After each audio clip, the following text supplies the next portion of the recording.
Hey, everybody. Welcome to the Mad Church Disease Podcast. Come on in, everybody. Come on in. Thank you guys so very much for joining me on tonight. Come on in. Y'all hit the like button as you're coming in here. I am in no rush tonight. So I'm going to take my time and deliver our program. We've got a lot to talk about. We've got a lot of things to cover. So welcome, everybody. Welcome, everybody. Just to let you know, tonight, we are going to deal with, we'll talk a little bit about Jimmy Swaggart. We're also going to be dealing with Bernice King. We're also going to be dealing with the rapper Drake. And we're also going to be dealing with Jeff Bezos and his wedding and some of the things that came out of that. And for an interesting conversation tonight, I wanted to talk a little bit about Tiger Woods and how the golf community is starting to treat Tiger Woods at this particular time. Now, you all know that we normally deal with a lot of church topics and things of that nature, but we, of course, want to deal with all of the trending topics. But I also am going to revisit tonight the Bernard Jordan and Larry Reid shenanigan at some point in this evening. One of the reasons why you never want to miss a Mad Church Disease program is because you never know what I'm going to discuss and what I'm going to talk about. So you guys, please hit the like button. Please share the broadcast out.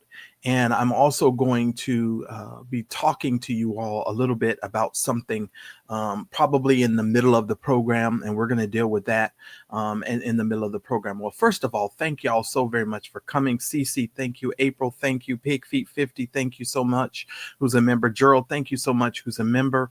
Cece, as I said, Denise, Mary, Lori Coleman, thank all of you guys for being with me tonight. If you are new to the Mad Church Disease channel, I would ask that you would subscribe to the broadcast. If you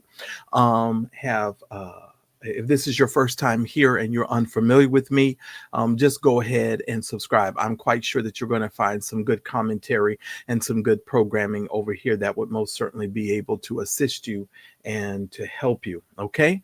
Now, if you guys also tonight, I want those of you that have not done it yet, I want you guys to go over and hit the link in the description below.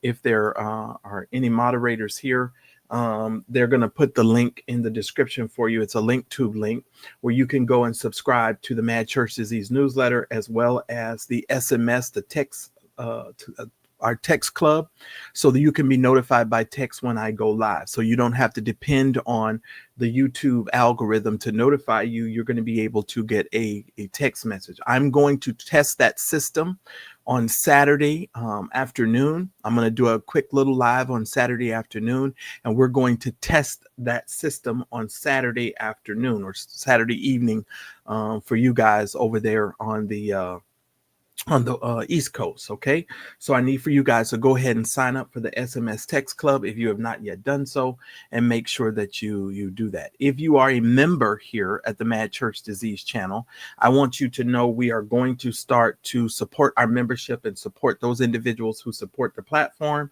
I've got a $50 giveaway that's going to be coming to the members. In order for you to qualify in to get that to be in the running for that $50, you're going to need to be a member, and I'm going to be sharing all of that information with the membership in our private chats and all of that, so you guys will be able to get that information as well. We're going to do a private and a public one, but just so that you guys will understand. Okay, all right. So I just wanted to say that and get that out there as well. All right. So let me get this off of the screen here. I don't know why I'm just so flustered today. Also, there was a couple of you guys that supported the program the other day, and I kind of got off the live and I wasn't able to acknowledge that. I want to thank all of you that do support the Mad Church Disease channel. I do appreciate it. I know some of you don't want me to mention your names, and so I try not to mention your name.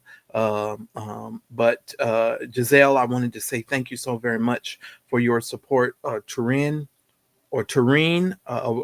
T. Davis. Thank you, T. Davis. And all of you guys that supported the show, Selena as well. So thank all of you that support the Mad Church Disease channel.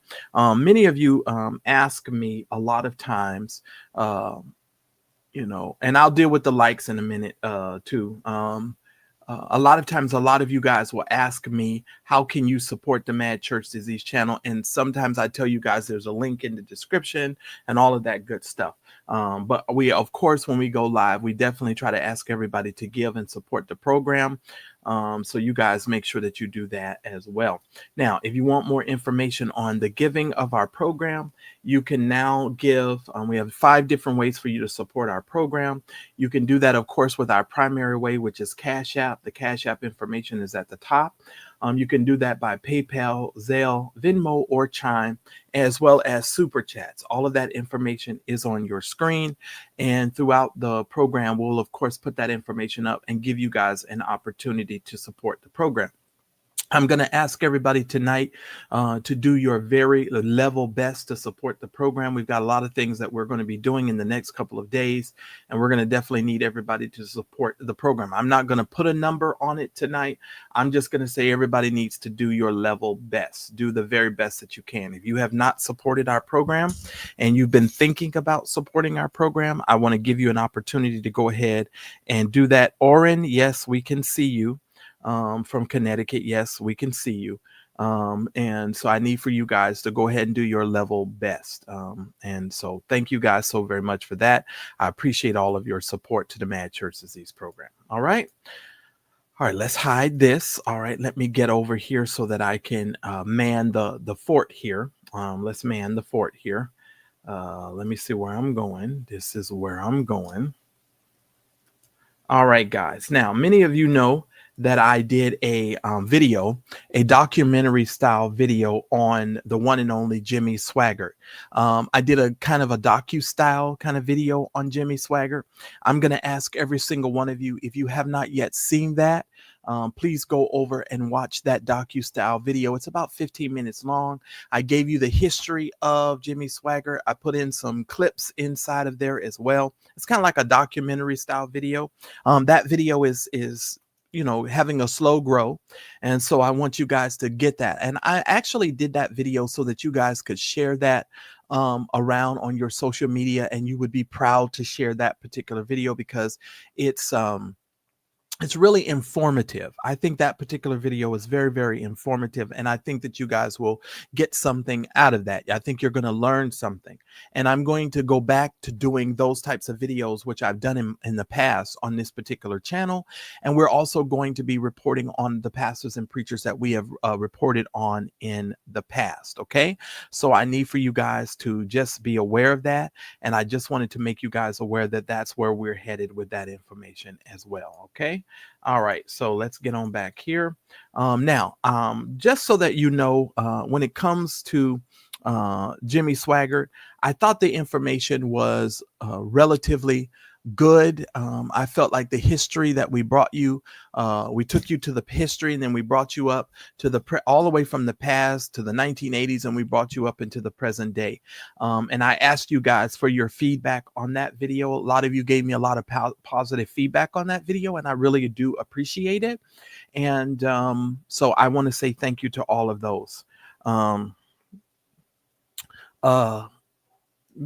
You might want to go ahead, Oren, and go watch it because we covered all of that. Okay.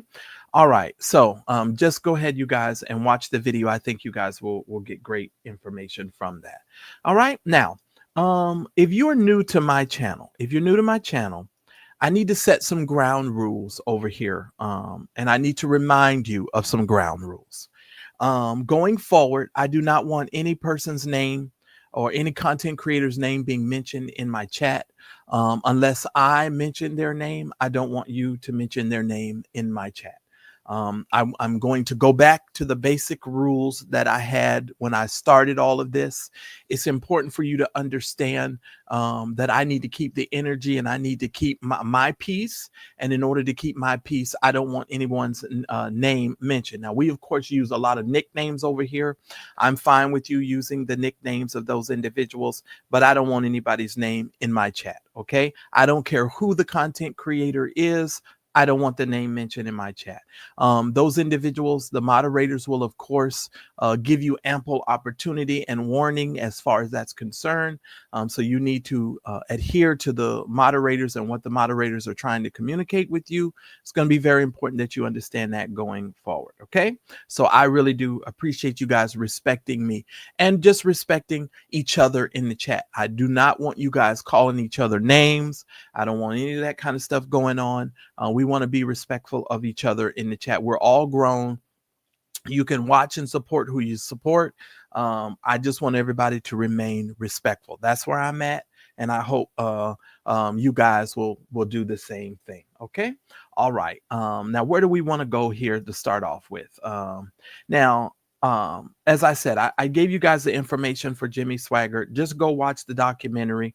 I think you guys will be pleasantly surprised. I hadn't done that style of video in so long. I kind of was a little nervous. I don't know if you guys could tell when I was doing the video. I was a little bit nervous because I haven't really done that in so long in that style. And so I was like, oh man. But I don't care whether I'm just going to be honest with you guys. I'm really going to go into that style of video even more. I used to do that type of style video and I kind of stopped. But I'm going to go back into that type of style of a video again. And so I need for you guys to do that. Now, let me just say this. I try to respect, to the much chagrin of many people who don't follow my platform and have not followed my platform for years. You all do not understand. Some of you may not understand. You may not understand that even though I may have issues with certain pastors and preachers, I do try to give you a good deal of information. And I try to, even if they pass away or something happens, I just try to tell the truth over here. Let me just put it that way. Let me just put it out there. Even if I don't like a person, I try to tell the truth. Okay. The truth is very important to me over here on this platform. Okay. When Eddie Long died, I said the things that I said about Eddie Long, but I also told the truth about his influence on American Christianity and him having the largest African-American church in America. I told y'all the truth. So even if I dislike a person, I'm going to tell you the truth. Okay. Nothing is about to change. I'm still going to tell you the truth. And so that is just the simple, yes, Lynn, I came on early, and I'll explain the reason why I did that in a minute. Oh man, we got a lot to talk about. And so I try to tell you guys the truth. For those of you that have followed me, follow my work, and I got 147 of you guys here. I should have at least 89 to 90 likes. Can you guys like this video, please? I'm going to give you ample opportunity. I normally don't like to stop the program or the commentary to get you to like the button, hit the like button, because we're all adults and I trust you. And so I would appreciate it if you guys would just hit the like button, please. I'm sure the moderators will make me aware of that in a minute. Okay. So thank y'all so very much for that. I really do appreciate it. Heavenly Dove, I thank you for saying that. I appreciate that. Dante, thank y'all, because you guys will be surprised how long it takes to do one video like that. And that one was only 15 minutes. So you just imagine when the video gets to be like 45 minutes in an hour. I mean, it gets really long, right? It can get very long. But I try to give you guys good information, very good information. With that being said, the Jimmy Swaggart video, I think, will give you an understanding of the platform and will give you a little bit of understanding about how I deal with those subject matters as well. Okay. And so I appreciate you all being kind about that. I want to, let me hide this. Boy, StreamYard is something else, boy. This StreamYard is something else. That's all I'm going to say to that. StreamYard is something else. And you know, a lot of these stories, because I don't want to keep you on here for 2 hours. A lot of times I just try to come on for like an hour and 30 minutes and then we go on about our business, right? Because, you know, I mean, I don't want to keep you here all night, especially those of you that are on the East Coast. I know it's pretty late for you. And by 10 o'clock, 11 o'clock, you guys are trying to get into bed. I get all of that. And so I'm trying not to keep you here, but Let me just say, we're going to be talking about Bernice King here shortly. I want you guys to prepare yourself, and there's a lot of information going on. It's actually something good, and so I definitely want to talk about that, and we'll definitely be able to speak about Bernice King. Welcome to the Mad Church Disease channel, a channel dedicated to our forgotten brothers and sisters throughout the ages. Want to stay connected to me and the Mad Church Disease community? Well, then join our email community newsletter. Stay in the know with all the updates and fresh content that is created for this channel. It's time you join the private community for the revolutionary family, where we can talk and laugh all in a space that's safe with a no judgment zone. Connect with other members and build lasting friendships. The doors are now open. Want to stay connected and be notified each time I go live? Subscribe to the text community and be notified each time that we go live. Simply add your details for instant updates on all our lives. Are you a budding YouTuber or business professional who would like my thoughts on all things business related? Book a free 15-minute consultation where I can help with social media, YouTube, web design, and so much more. Book your consultation now and build your future. Get away from the rat race and build your business. All right, guys, if you are a budding YouTuber and you are looking to get some assistance, I do offer a free 15-minute consultation to see whether or not I'm going to be able to help you with your channel. Whether you started your channel or you haven't started your channel, you can hit the link in the description below. Book your time to meet with me, and I will be more than happy to discuss how I can help you in your business, etc., etc. And I appreciate you guys for doing that as well. So shout out to all of you. So every single one of you. Now, ladies and gentlemen, the woman that you see on the screen is Bernice A. King. I wanted to make you guys aware. This is some pretty good news here. Oh, wait, before I get into that, sorry about that. My mind is gone. Shout out to Major Boyce for supporting the program. Major, thank you so very much for your super sticker. Thank you so very much for putting a color on that. I appreciate every single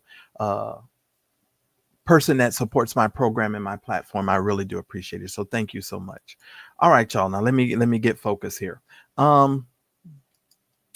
Bernice A. King, ladies and gentlemen, and Ashley D. Bell have reportedly become the first Black investors in history to purchase a white-owned bank. Bernice King is now the owner of a bank. Did y'all hear what I said? A Hondo Boshoto. Now, with all of the stuff that's going on in our country right now, this is to really be commended and to be celebrated. And, you know, one of the things that I like about the way Bernice King did this is she moved in silence. She moved in silence. They purchased, I'm gonna get there, Oren. I'm gonna get there. They moved in silence. So they did their work behind the scenes and they moved in silence. And that's one of the reasons why I appreciate what they did. And I have to be honest with you. Hey, Regina, I've got a lot of stuff to tell y'all in the middle of this program here. So y'all stay tight. Cause you know, y'all stay tight. She will serve as the Redemption Bank's, pay attention, Oren, Senior Vice President for Corporate Strategy and on the company's advisory board. As a Black-owned financial institutions have begun to crop up around the country over the years, the Western United States has continued to be left bone dry. That is until Redemption Bank was launched.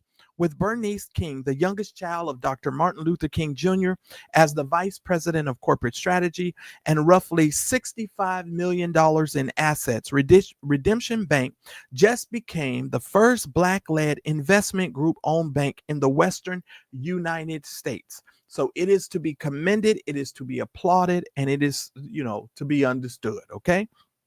So Bernice King and her Ashley D. Bell have reportedly, as a partnership, become the first two Black-owned bank to purchase a white-owned bank in the Western Hemisphere of the United States. So I definitely wanted you guys to be aware of that. And you guys know over here on this platform, I am always trying to keep you guys informed. I want to make this platform an informative place. I want to make this platform a platform where you can get good information, and that information So we'll be good. Now, no matter how slop bucket you think I might be, I want y'all to understand the kind of information that we are providing over here. Okay. And so I definitely wanted you guys to have that. I've got 180 of you, almost 200 likes. I should be at least 125 likes. Somebody put in the chat for me where we are with the likes, please. I would really appreciate it. Where are we with the likes?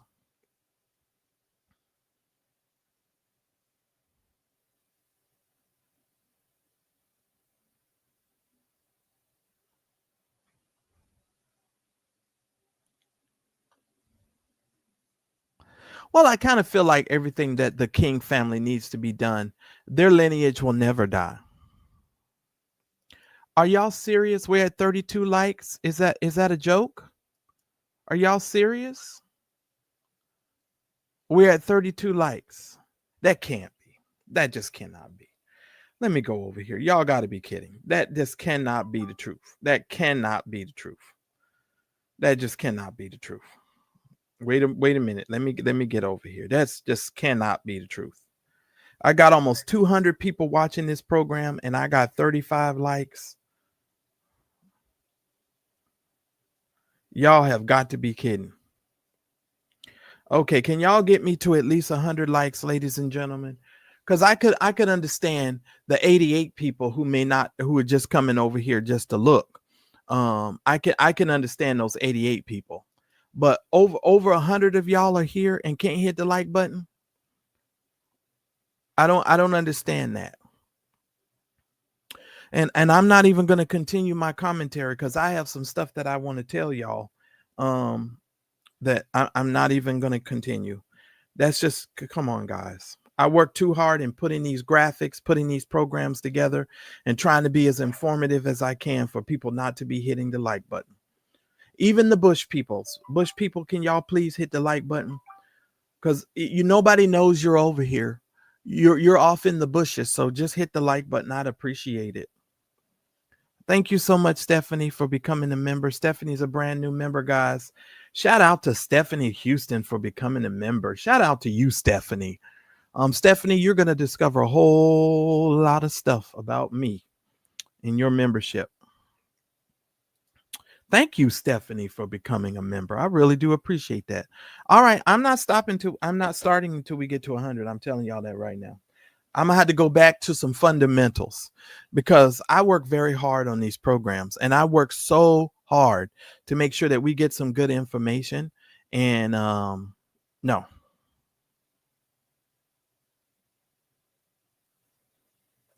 Well, Oren, when my video is off, I have these videos get thousands of views.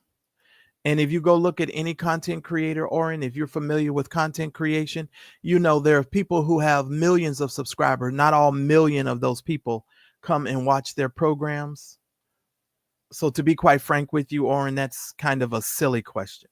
Silly question. Hey, my good friend Ann Brock, thank you so much for being here, Ann. I love and appreciate you. Thank you so much.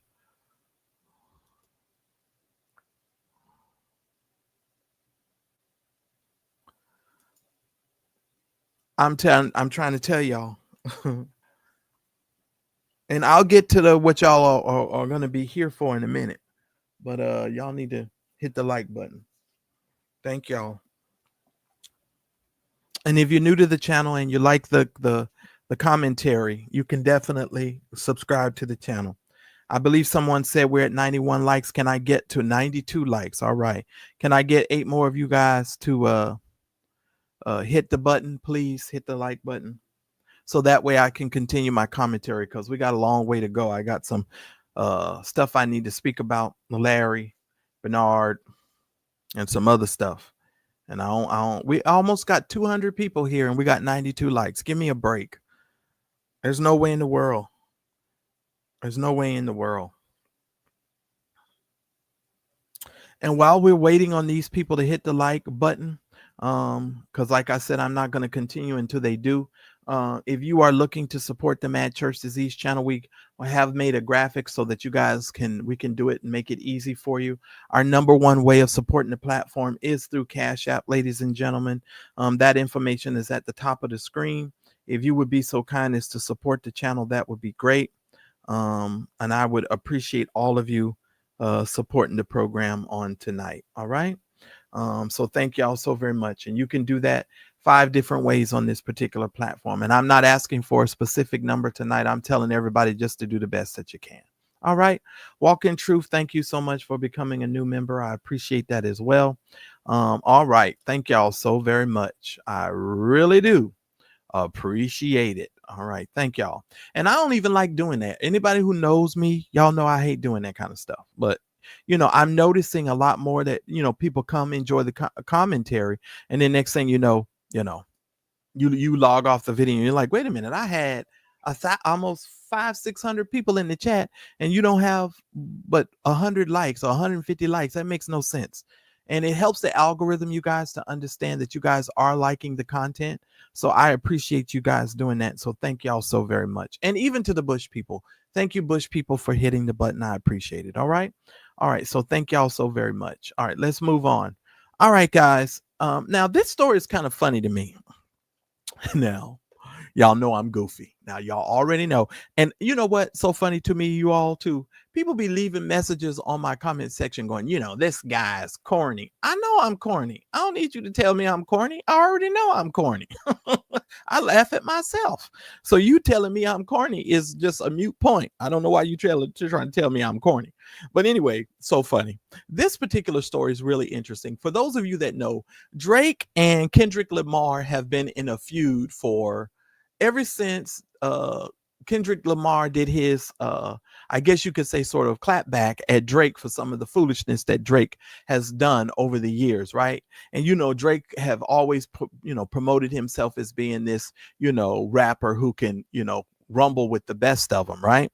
Well, whether you know it or not, Drake turned around and is now suing Kendrick Lamar as well as the Universal Music Group. He's suing them for Not Like Us. How now, how do I put this?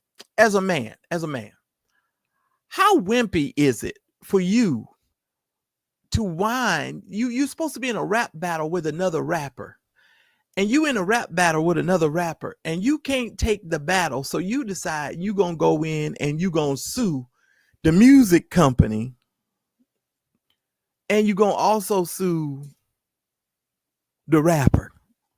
And you're going to sue him because he said you not like us. Obviously, you are not like us, because I'm not in a rap battle. We would have never seen Big Daddy Kane and the rest of them suing. You understand what I'm saying? We'd have never saw that, right? We'd have never seen that. That makes absolutely no daggone sense. So it's like, what are you doing? Like, why would you do that? But let me just go ahead and let you in on this particular article, because this is crazy. Drake is suing the Universal Music Group over Not Like Us, claiming that the company promoted it as a slanderous song. So he's actually saying that the song was slanderous. Can I tell y'all, I don't see this particular court case going anywhere. This is a waste of money and a waste of time. Okay. And I hope he ends with egg on his face, because this is just stupid. Very stupid. A federal judge is pondering the nature of the rap battles and the cutting wordplay in Kendrick Lamar's Not Like Us, the mega hit diss track that spurred a defamation lawsuit from his fellow superstar Drake. Drake is suing the Universal Music Group, both his and Lamar's own record label.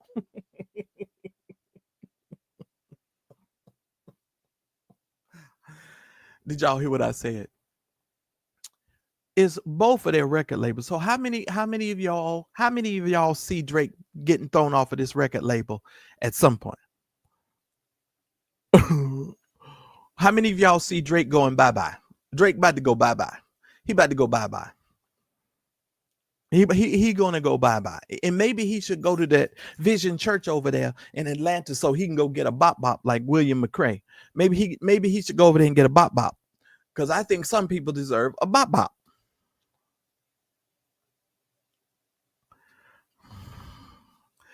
I mean, you need a serious bop bop. Not Like Us is the longest running #1 rap album. Aubrey needs to go have several seats in Toronto. I'm serious. I'm so serious. I'm with you on that one. I'm with you on that one. Yeah, I guess so, Gerald. This is a new type of rapper. This is a new type of rapper. I don't know these type of rappers. I'm just saying these are some new type of rappers. But anyway, let me continue. Hold on. Over Not Like Us. Universal says the lyrics are just hyperbole in the tradition of rap beefing, and the label is trying to get the case dismissed.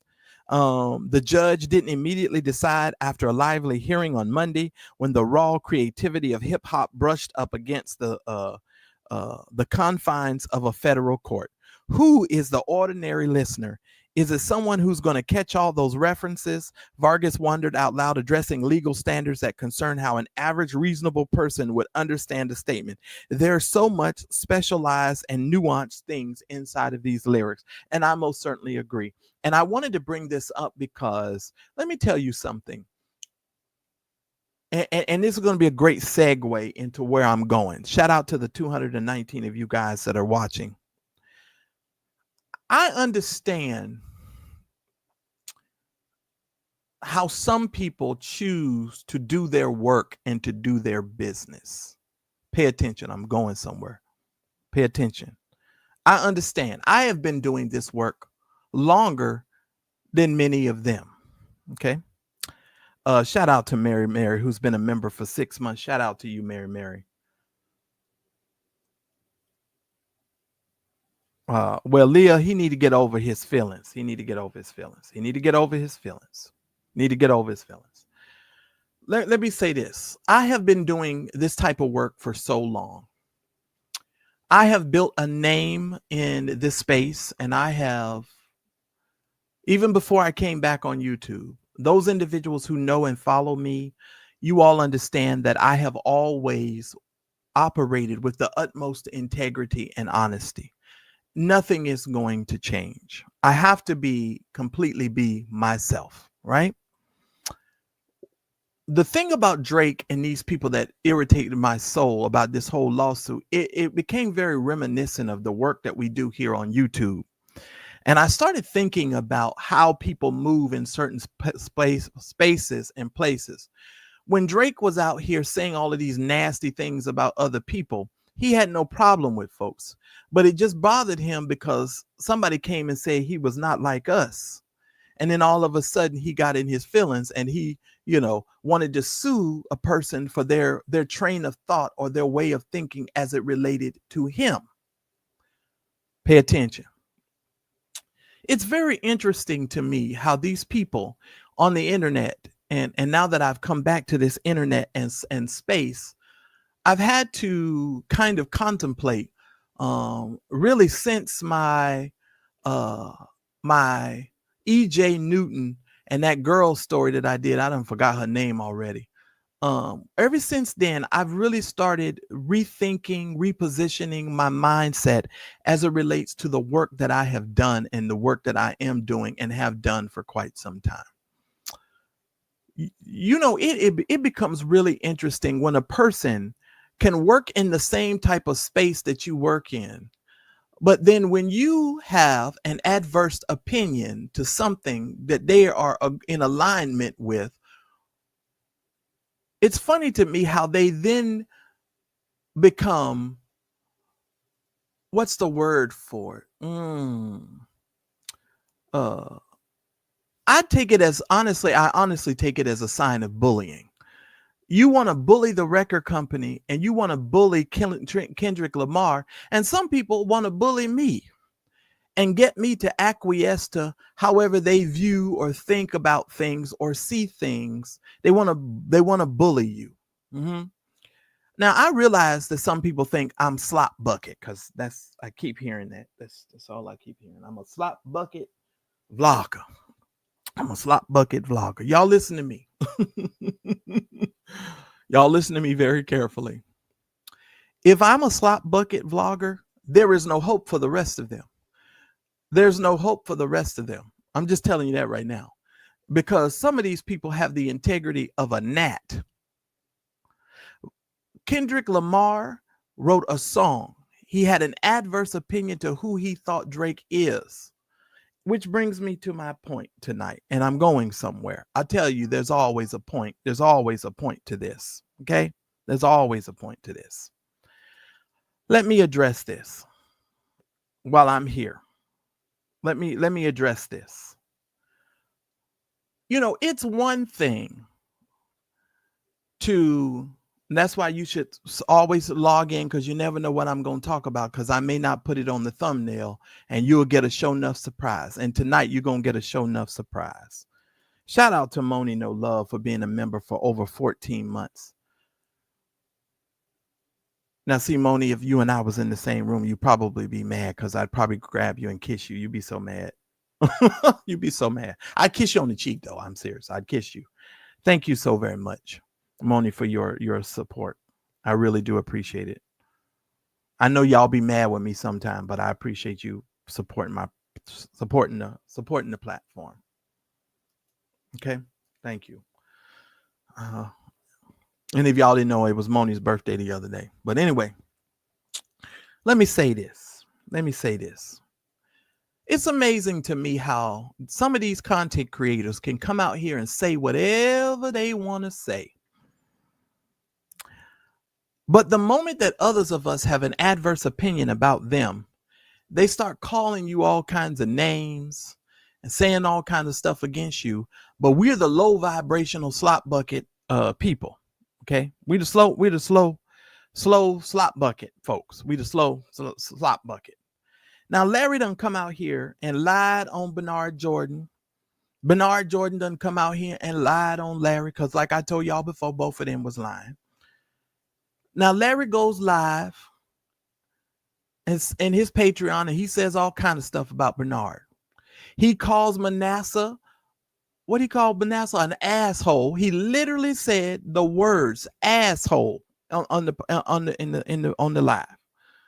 Then he goes on Instagram and he says to the people on Instagram, I'm not going to come out here and say anything in the public about my mentor. I'm not going to say anything disparaging about my mentor. And then he goes into this, little statement that he made about being covered by God and this old model of how these preachers and leaders look at things, blah, blah, blah, blah, blah, blah.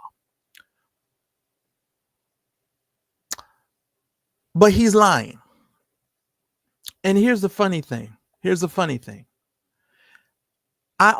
all will often hear me say a person's past matters. And you guys will always hear me say the past matters. And I hear people trying to be so dismissive of people's past history.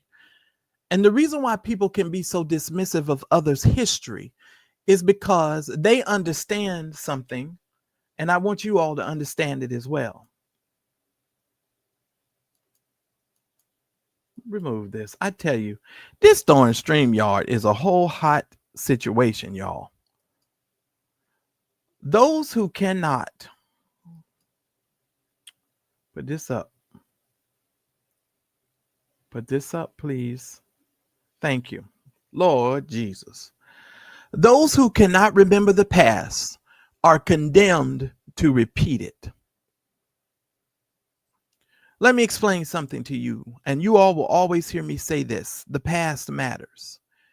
In the line of work that we do as it relates to church and as it relates to people who are abused in church, whether you want to define it as church hurt or however you want to define it, people's past absolutely, unequivocally matters. Whether they did it 10 years ago, 25 years ago, 30 years ago, all their past matters. You don't dismiss a person's history. Now, we realize as Christians that God can wash people's sins away and he can forgive them for the things that they have done. And we all acknowledge that, right? We're not being so ridiculous that we cannot acknowledge that God can wash a person's sins away and all of that kind of stuff. We get all of that. But what we cannot forget is when people have lied to us, have mistreated folks, have stolen people's money, have misrepresented the kingdom of God, have done a whole bunch of other things, have pillaged whole communities. Those types of things matter. Okay, they matter. And remembering a person's history matters. Great segue from Drake. I'm glad I did that. So don't be dismissive of a person's history, because if you do that, you will find yourself repeating the patterns of the past, and you will find yourself in a very vicarious situation because you have stepped over into somebody else's situation. Now, let me say this. Bernard Jordan has a history. Larry Reid has a history. It is not to be taken lightly, these men's history. Okay? It does not mean that you are not mature enough to move past some things because you want to inform the public and keep the public understanding that a person's history absolutely matters. Bernard Jordan, and this is my opinion, this doesn't have to be your opinion, he is just as much of a false prophet as his mentee. When you see him, you need to understand you also see him. Just because his dirt has hit the internet and we can all formulate opinions, and we have all been able to be quite informed about the majority of his misdeeds, don't get it twisted, ladies and gentlemen. Other people have some misdeeds, and they've done and said some things as well. I want you all to hear me tonight. One of the reasons why I'm asking you all to continue to support the platform, because it's going to enable me to do the documentary that I need to do in order to talk some more about this gentleman, because this gentleman has done a lot of things. He said a lot of things on a content creator's platform about being Jesus first and keeping Jesus the center and walking in love and all of these types of things. And nothing could be further from the truth of those statements. I am not impressed, nor am I moved by the things that have been said by this gentleman. I can only be who I am, and I have to be integral, and I have to tell you the truth. You may not like it, but that's my job, is to tell you the truth. Okay? That's my job, is to tell you the truth. I am not looking for some of you that have put this in my comment section saying, well, Marcellus, why don't you have Bishop Bernard Jordan on your platform and all of this kind of stuff? Listen to me very carefully. I don't want any of these people on this platform. As a matter of fact, I don't care to have them on this platform. Most of them don't have the balls to come on this platform. Okay? So y'all need to understand that. And we need to be clear about that. And if he did come on this platform, he would have to answer some legitimate questions on this platform. This is not a, oh, you're so great and I just want to bow down at the whim. No. That's not what we're doing here. Now, I'm always respectful, and I, of course, know how to handle myself. I've interviewed lots of individuals, lots of authors, lots of ministers and people who've been on television. I've done that for years. Just because some of you might be just now discovering me doesn't mean I'm not who I am. And speaking of who I am, let me say this. I have been assisting pastors and leaders since I was 15 years old. Okay? Since I was 15 years old, I have been working in the institutional church. Okay? I still go into and out of the institutional church. Be very clear about a couple of things today. Because I don't make announcements and I don't tell you everything about what I'm doing, because I don't need to, first of all, doesn't mean it's not being done. Okay? Understand that. One of the reasons why I told you I will not be making content on Saturdays and Sundays, because when my friends who happen to be pastors and preachers call me and ask me to do certain things for them, I need to be free in order to do that. And I want to be able to help my friends when necessary. Mm-hmm. Mm-hmm. But I don't need to tell you all that. I don't need to tell you that. So be very careful. Be very, very, very careful. And you need to lean your ears in sometimes. And you guys know how critical I am when it comes to listening to people. Hear what people are saying and understand what people are saying. The past matters. People's past matters. Their history matters. The whole reason why I did the thing on Jimmy Swaggart, and I tried to tell you all, even in that video, his past mattered. And at the tail end of that video, I shared with you one of the reasons why you need to understand why the past matters and why his history matters, because it can really overshadow all of the work that you have ever done if you keep doing all of these shenanigans.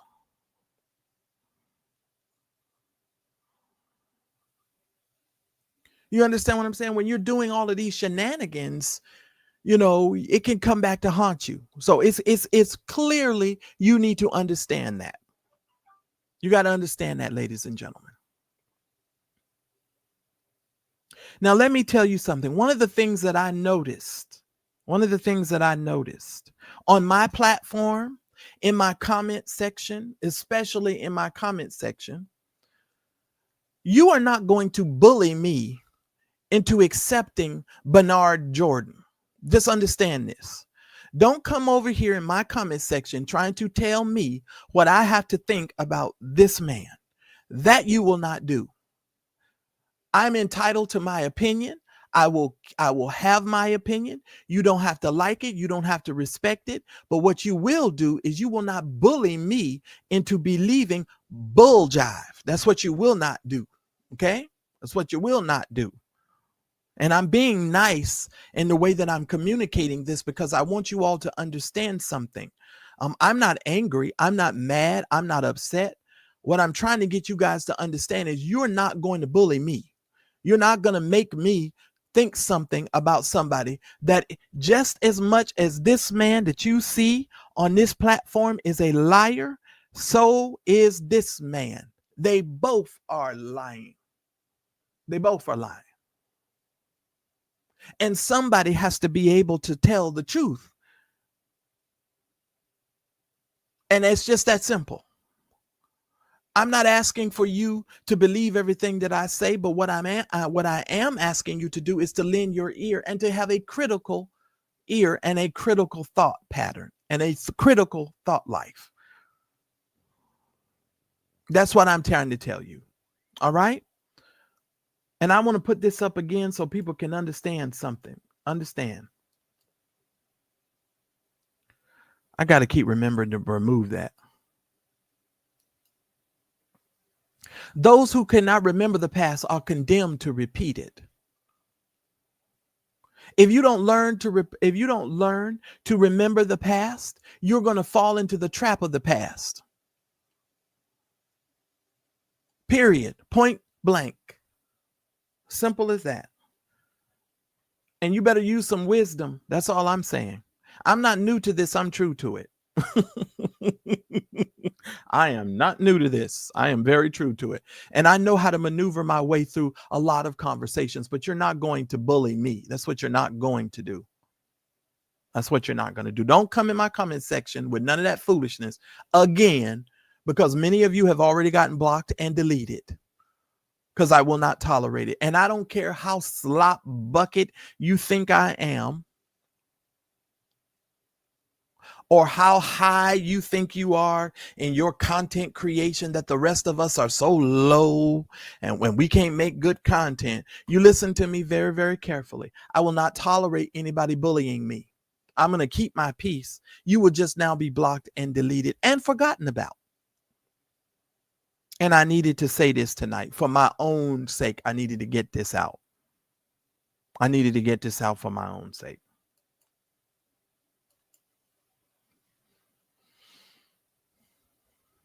I had to get this out. I had to get this out. Larry is just as much of a liar as Bernard Jordan. Larry literally went on Instagram. He literally went on Instagram and told the public that he wasn't going to say anything about his mentor. He was just going to respect him and all this. Oh, he did all the flowery words. And then in the private live called the man's son an asshole and said all other kind of stuff about him. I'm just saying. I'm really just saying to you all. And then what am I supposed to do as a vlogger? And what are we supposed to do as truth tellers? Are we just not supposed to tell the truth? Are we not supposed to say that's what you did? Because that's show what you did. And then here go Bernard Jordan sitting his behind up on a platform to my he leads with love. And a prophet without a lid is like a jar of mayonnaise.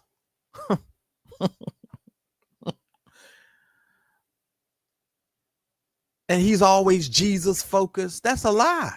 That's a whole lie. That is an entire lie. And I will, of course, be dealing with it not too many days from hence. Okay. So I will be dealing with that situation again. But I just wanted to get this off of my chest. I had to get this off. How many likes do we have? Moderators, somebody let me know. Do I need to stop again? Well, that's what he called him, Christine. That's what he called him. Can y'all get me to at least 175 likes, please? I know you're in the bushes, but I have some other things I would like to say, and we need to go on with it.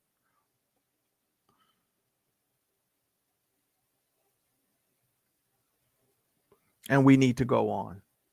And I want to get off of this Bernard Jordan situation. I want to talk a little bit about Tiger Woods. While y'all are hitting the like button, please, ladies and gentlemen, I need y'all to go ahead and hit that like button. I work very hard over here. But like I said, I'm not going to be bullied into supporting foolishness. And it's what some people deem as elevation is not really elevation. It's really not. It's you actually. There's a great philosopher said the sad thing is for you to climb a ladder and get to the top of the ladder and realize you're on the wrong wall. Some people are headed for the wrong wall. Welcome to the Mad Church Disease Channel, a channel dedicated to our forgotten brothers and sisters throughout the ages. Want to stay connected to me and the Mad Church Disease community? Well, then join our email community newsletter. Stay in the know with all the updates and fresh content that is created for this channel. It's time you join the private community for the revolutionary family, where we can talk and laugh all in a space that's safe with a no judgment zone. Connect with other members and build lasting friendships. The doors are now open. Want to stay connected and be notified each time I go live? Subscribe to the text community and be notified each time that we go live. Simply add your details for instant updates on all our lives. Are you a budding YouTuber or business professional who would like my thoughts on all things business related? Book a free 15-minute consultation where I can help with social media, YouTube, web design, and so much more. Book your consultation now and build your future. Get away from the rat race and build your business. All right, you guys, where are we with the likes? We got to 150. Are we at 150? Okay, it looks like we're at 150. Oh, yes, and Lynn, it is definitely a sunny day. And I want people to understand something. I'm not all of us on YouTube. Let me explain something. I'm probably one of the only few vloggers over the years that you guys have heard make these types of statements. Everybody has a right to their voice. Y'all remember that? Even when I didn't like or I wasn't fooling with certain people, didn't I tell y'all they all had a right to have their voice? I've always said that. There is nothing different about that, even to this day. Now, what I have had to do for my own peace and sanity is to start blocking some people. I've had to unsubscribe from some situations. And when certain things come up in my timeline, I've just had to move on past it. Speaking of move on past it, let me talk about this. There was some young man that went on Jives' platform talking about some preacher that he was having, sex with, blah, blah, blah, blah. Right? I think the young man's name is J Rock, or y'all correct me if I'm wrong in the chat. I think his name is J Rock. I listened to maybe 7 minutes of that young man's statement, and I turned that stuff off. And let me tell you why I turned it off. Because how he was speaking and how he was talking was so disrespectful and nasty. It ceased to me to be about informing the public about the preacher's ill deeds and the things that the pastor was doing. It seemed to be more a lot about, I wouldn't even use the word expose, because you wasn't really exposing him, because if you wanted to expose him, you went on your own platform and you exposed him. So that really wasn't no need to continue to, do that. Okay. But here's the funny thing. Then you see this person go on platform after platform after platform after platform. They just making rounds, one platform after another. And then I said, oh, you know what? I see what this is. You had sex with the pastor. And even if you didn't know that that he was a pastor or minister or whatever, you and that person did whatever y'all did in the confines of y'all private situation. You coming forward and talking about it, you did not educate people about the hypocrisy of what he was saying and what he was doing. You just turned around and just went into this whole thing about this salaciousness of what you was doing with this person and all of that kind of stuff, which I found to be quite disgusting.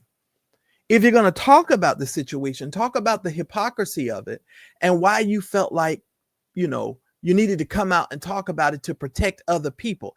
If you're coming out to help other people, then I can understand you coming out and having these types of conversations. When I come out here and I give commentary to this situation, and to situations, period, on my platform, you guys know I'm always trying to give you guys some type of message to help you protect yourself, protect your family, protect your kids, things that you need to know, and signs and signals and things that you need to be looking out for. It's not just exposing the preacher or exposing the pastor. It's about getting you to a place of knowledge and understanding. What I felt like was done as it relates to that story, and is continuing to be done by others who are reporting on this ridiculous story, is the fact that you're just doing it because it's nasty and it's salacious and you want to talk about nasty and salacious things. Okay? That's how I feel about it. Because if you wanted to expose the preacher and talk about it and elevate the conversation, you would have talked about it, about the hypocrisy between the pastor and also you. Because from what I understand, this young man goes to church. It's supposed to be someone who is trying to, discipline himself and follow the teachings of Jesus, etc., etc. But you're not coming out and you're not talking about yourself in relation to that situation and how you both were hypocrites. You're just trying to expose the pastor. You understand what I'm saying? And there has to be a balance to these types of things. You don't just get to come out and quote unquote expose the preacher. You understand what I'm saying? And Miss XX, and you quoting the Bible, even okay. And my thing is, doesn't that same Bible apply to him too? Doesn't the same Bible apply to him too? I'm moving right along. Christine, are you serious?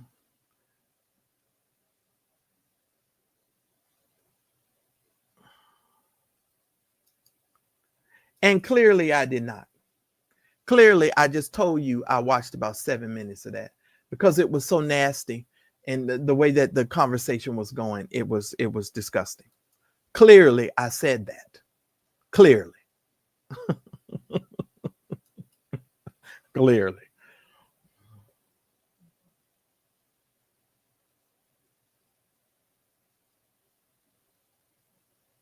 Yeah. Yeah. You know, it's important how you tell a story also. And it's important how you bring people to your platform, and how you give platform to certain individuals on your platform. It's important how you do certain things. It really is important how you do it. You don't just bring people up, and just, oh, here we go. That's not how that goes. And you're going to find yourself in a whole lot of trouble when it comes to stuff like that. That's all I'm saying. But moving right along, ladies and gentlemen, let's talk a little bit about Tiger Woods.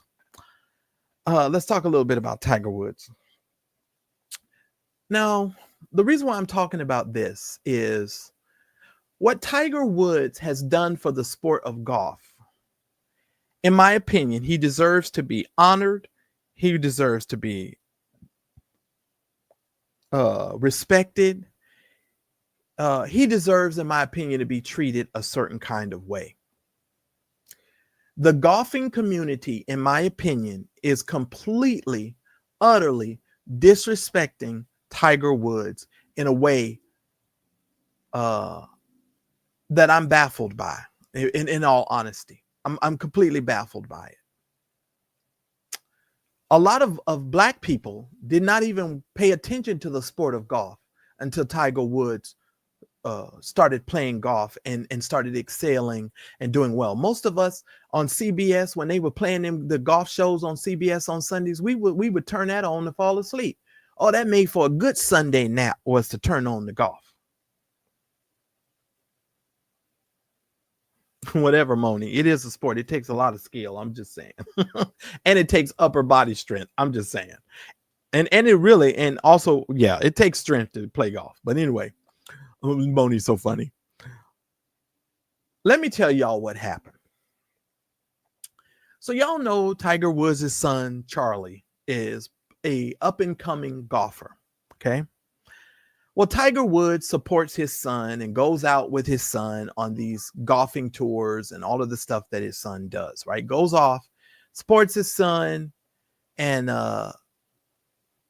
he goes out there. Tiger Woods is becoming an older man. He is now 49 years old. He's about to be 50 years old, right? So Charlie's at a junior tournament. And so Charlie's at this junior tournament, and the people at the golf tournament start focusing in on Tiger Woods' legs, starts talking about how frail he looks. I mean, they're making the focus Tiger Woods. Now, these are all of the people in this golfing community that have made millions of dollars on Tiger Woods' name. Tiger Woods has made a lot of these people quite successful and a lot of money. And now they are bad-mouthing, talking about how he looks, etc., etc. I just feel personally, this is just me, and I'll get to the rest of it. I'll read it in a second. Understand something.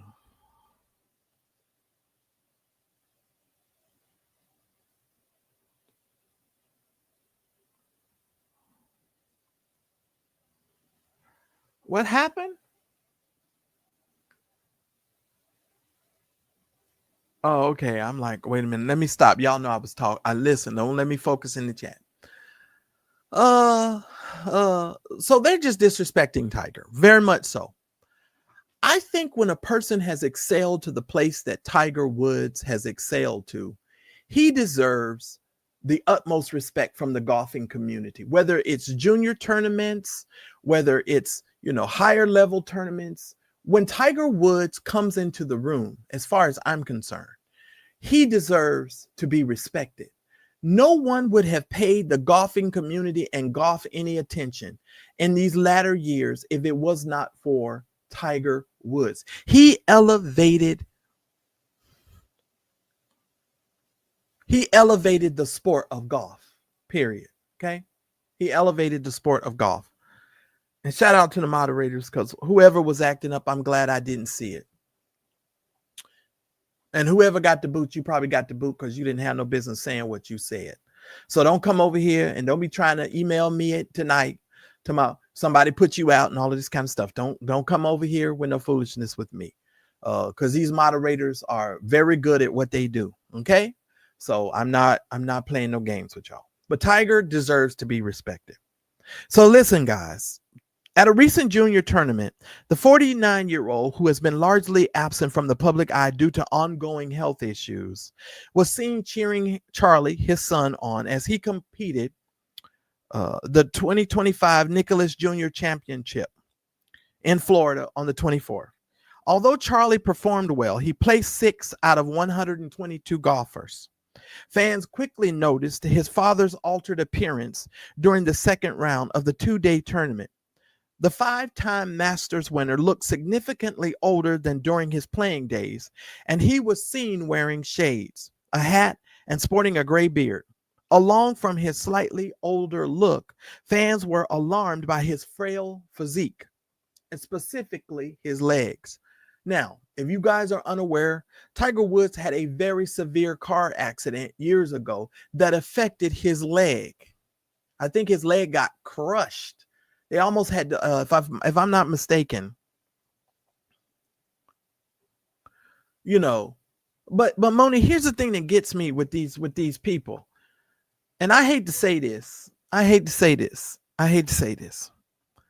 It's almost like people love you for what you do and hate you for the fact that you have the ability to do it well. And then as you get older and you continue to do your work and you continue to do what you do, they just treat you so poorly. And most people don't want to say anything about it because, of course, Tiger Woods has made some statements that have, made some black people mad. And I get all of that. I understand it. But I believe that Tiger Woods deserves to still be respected. He deserves to be honored. You understand what I'm saying? He deserves to not be treated poorly, in my opinion. That's just my opinion, ladies and gentlemen. It's a trip to me that the golfing community doesn't nip this in the bud and be like, no, you know what? We're going to respect Tiger Woods. We're going to treat Tiger with the utmost respect. You would think that the people that he's helped elevate the sport of golf with, that they would respect him. What 49-year-old person that you do know is going to look like they did when they were 20 and 30? When you get in your 40s and your 50s, of course, your look is going to change. Most of us, unless you a hungry hippo who sits on the internet all day, most of us start to slim down as we get older. That's what happens as you get older. You typically slim down because you eat less, and the food that you do eat, you're counting calories and you're trying to watch your weight as you get older because you're trying to be healthy. I'm just saying. Can I talk about it, people of God? Can we have a real conversation? I'm just saying. So in this whole situation, people started talking crap on the internet. Both of his legs look like twigs compared to the rest of his body. His lower body looks like a 90-year-old. Somebody else put down his legs are totally effed up. And I mean, they just went ham on Tiger. Now, these are people in the golfing community that this man has helped elevate the game of golf. And these people are saying these types of things. If Tiger Woods ever comes back and plays on that level again, he still deserves our respect. And I don't care if he never qualifies for another tournament. He cemented his legacy as far as I'm concerned. You know what I'm saying? He solidified his legacy. And let me explain something to you too about a champion and people who have a championship mindset and heart. It's very hard for champions to remove themselves from the sports that they have played and done so well in. And it takes a mental adjustment a lot of times for them to just come down and be regular people again, because they've had to excel for so long that it becomes a very difficult thing for them. And to listen at people say things the way that they say things about, people who are exceptional at the work that they do, sometimes it can really be annoying, especially if you respect people in different genres and in different situations, etc., etc. Hey, Dog Cigar Mafia. Hey, hey, hey. I'm just saying. And you're correct. He made them billions of dollars. And Dewan, I'm going to have you to come up here later and talk about P. Diddy, because I know you wanted to talk about that. And we're going to do our Friday night live tomorrow. So y'all get ready tomorrow for that as well. But anyway, he's done exceptionally well. And I think he deserves to be respected. That's just my opinion. That's just my opinion. And that's just how I feel about it. And I'm going to leave it there for tonight with Tiger Woods. But Tiger Woods deserves better from the golf community. And to be honest with you, golfing community, if this is the best that you all can do and how you all can talk about Tiger Woods, if I was Tiger Woods, I'd have nothing more to do with you all. I would insulate myself away from you all, because the moment he steps foot on the grounds of a golf field, he's just elevated it, whether he's playing or not. His name alone brings certain things with it. And let me just tell you something. As a content creator, when I step onto a platform or I step over into a chat, my name brings something to the table. Oh, yes, indeed. If you are blessed enough to have one of these exceptional content creators come over and support your program or support your platform, understand something. That means something. And those content creators should be respected and should be revered.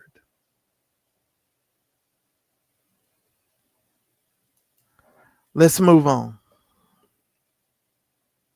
That's how I deem everybody. I'm always honored when people come over into my chat. I respect them. I honor them. And that's what you should do as a content creator. Let me talk about my former weather girl and her new husband. Lord have mercy. Now, Lauren Sanchez used to be on KCAL Channel 9 here in California. Now, obviously, her and Jeff Bezos just got married. Hopefully, he signed a prenuptial agreement. Otherwise, he's going to lose a whole lot more money that his first wife took from him. Made her a billionaire several times over. But ladies and gentlemen, people are quite upset right now at these two individuals over there. Let me just read to you what it says. They are convinced that Lauren Sanchez has mastered the art of predatory tactics. She married Jeff Bezos in an extravagant $50 million wedding in Venice, Italy. And they said that the people didn't even want the wedding over there. They was holding signs and picketing, trying to get the people. Have you ever heard of somebody picketing so somebody wouldn't get married in their city? That's crazy, isn't it? That's kind of weird. It is speculated that the massive diamond ring on her finger is around 30 to 40 carats. And that ring, her one ring, cost $4 million. And what people are so upset about, ladies and gentlemen, is the opulence of how they are doing these things and where they are doing it at. They've been engaged for 2 years before finally saying I do in front of all this star-studded guest lists. And that includes all of your A-listers, Leonardo DiCaprio, Oprah Winfrey, the whole, the gatekeepers, all the regular, all the gatekeepers. And people are quite upset about it. And they're just going ham on these people about this wedding because of the opulence of it. And I think the timing of it was kind of interesting too, because with the timing of this, ladies and gentlemen, let me just bring this up on the screen. Why don't I? Let me bring this up on the screen. Y'all give me a second here. Because we're dealing with the time of the big bastard bill. Y'all know that the Senate done passed this big bastard bill. That's what I'm referring to. It's a big bastard of a bill. Let me get this over so y'all can clearly see this. The big bastard bill. That's what I refer to it as. So they was over there passing this big bastard of a bill. Now,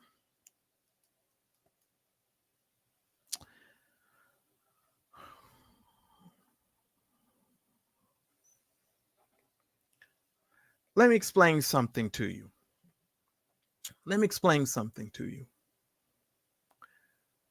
I am a deeply spiritual person, very spiritual person. And there's certain things that God has been saying to me that I have yet to even bring to you all yet, because I'm still sort of processing some things out. But I did give you guys 3 things that the Lord said to me. And one of the things that God has said to me weeks ago, y'all remember I told you, he told me to watch them dogs. Y'all remember I told you that? I now know more than ever what the Lord meant when he told me to watch them dogs. Y'all remember I told y'all that, right? Mm-hmm. Y'all remember that the Lord said in the month of December, God was going to open up some things for us and show us some things very clearly. Y'all remember I told y'all that? And all these so-called prophetic people all of a sudden now are saying the very same thing. Isn't that interesting? But I'm a hush. Second thing that the Lord told us to do was to do what? Y'all remember what I told y'all, what the Lord said? That we were supposed to start what? Saving our money and watching our spending. Y'all remember?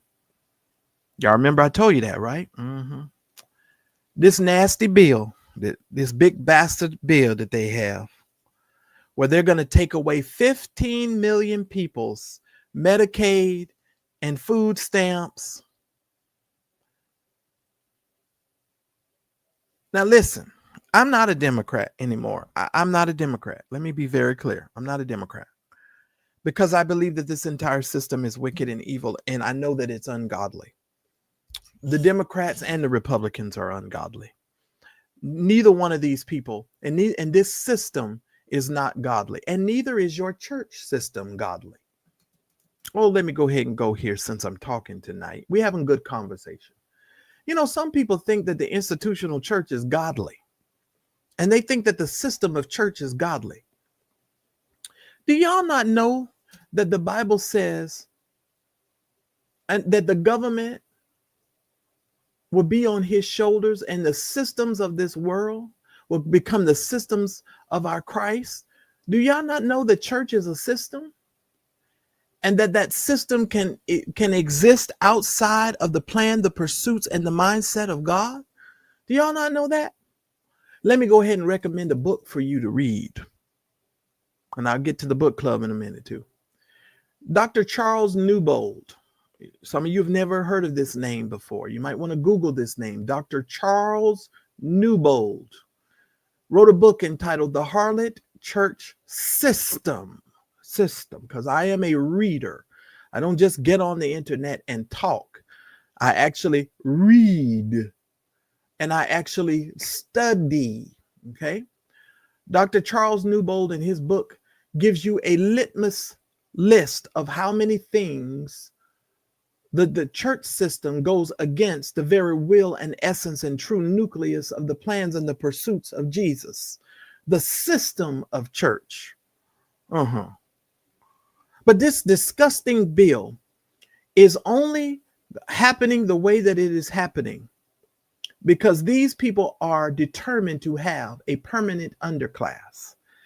Because the way that the system is going, ladies and gentlemen, in order for them to be able to get away with the things that they want to get away with, they have to create a permanent underclass system in order to feed the other systems that they have.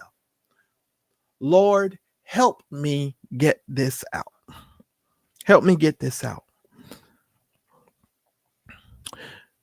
When people cannot feed their children and they cannot feed themselves, they will resort to crime. Crime feeds another system, the correctional system. When kids do not have enough food to eat and they go to school hungry, they cannot concentrate. They cannot focus in on their studies. Therefore, they tend to act out and they tend to become wards of their counties or their systems. And they tend to get in a lot more trouble and they become very truant and they have a truancy system. When men and women cannot afford to pay their bills and to make sure that their children have food on the table, they resort to all sorts of things. And it has to feed a system. Can I be transparent with you all? As a financial planner, I recognize and understand. And what people do not understand, and I want y'all to hear me very carefully, there are going to be a lot of people who are going to die because of this horrible, horrible, nasty, disgusting bill. People are going to lose their lives. Children are going to die because of this bill. Can I tell you something? Parents are going to kill their children because of this bill. You better hear me. You better hear me. Not only are they going to kill their children, they're going to kill themselves. They're going to be murder suicides happening because of this bill. Because we don't think spiritually. You know, we always see things just in the natural. We don't go behind some of this stuff to understand some of this stuff and the wickedness of what this stuff is. And this has nothing to do with politics. This has something to do with the love of many waxing cold, because you cannot love people and allow people to die when you have the ability to make sure that they have some level of life. Ladies and gentlemen, I want you to hear me. I want you to hear me very carefully. A lot of people are going to lose their lives because of this bill. But these are the same people that will tell you they're pro-life and they care so much about life. And children are going to go hungry because of this bill. I have peeked into something and I've been able to see something. And when this stuff starts going down, I'm going to start posting this stuff on my community wall. And I'm going to remind y'all of what I said on July the 3rd of 2025. You mark my words and you hear me carefully, because I don't stutter when I speak. Children are going to die by murder suicide. Parents are going to start killing their children because they cannot feed them.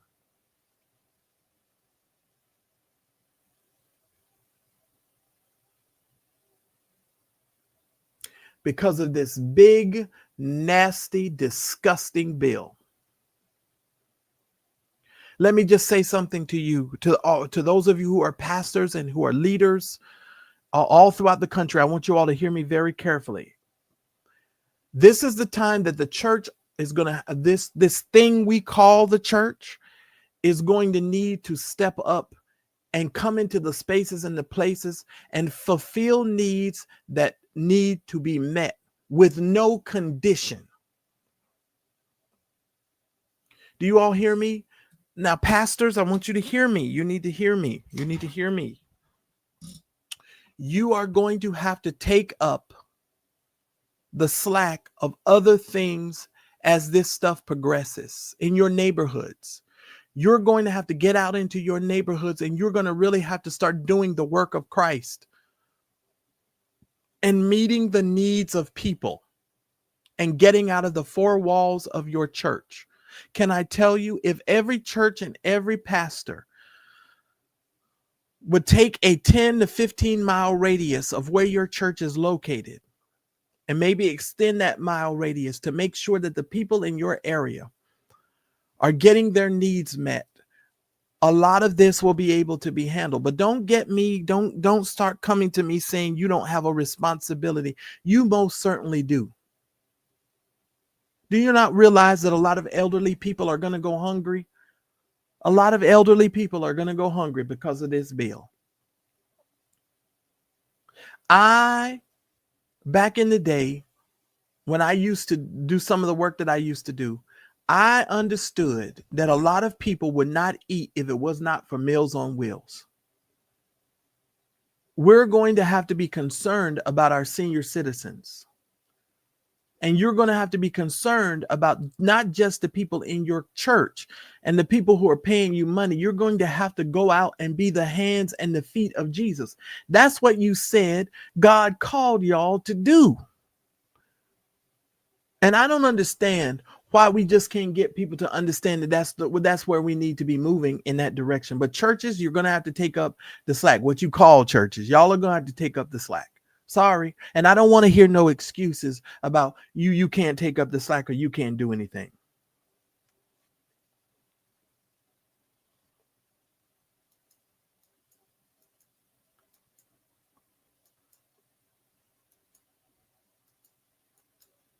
Oh, shoot. I don't know how this computer just does what it. StreamYard is a whole mess. Hold on, Dewan. There it is, sir. I'm dropping this link for Dewan at the present time. Dewan, the link has been dropped. Uh-oh.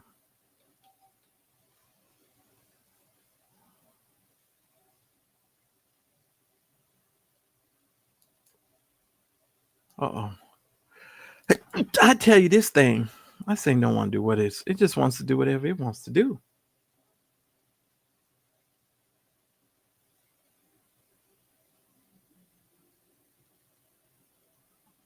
And it has been dropped. Let me see, Dewan, if I can pin this link.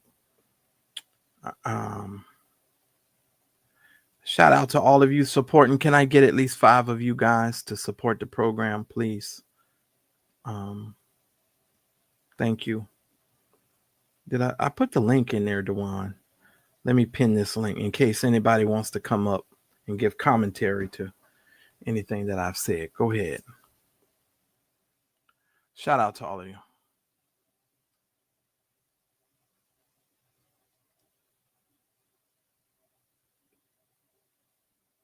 Well, let me explain something to you.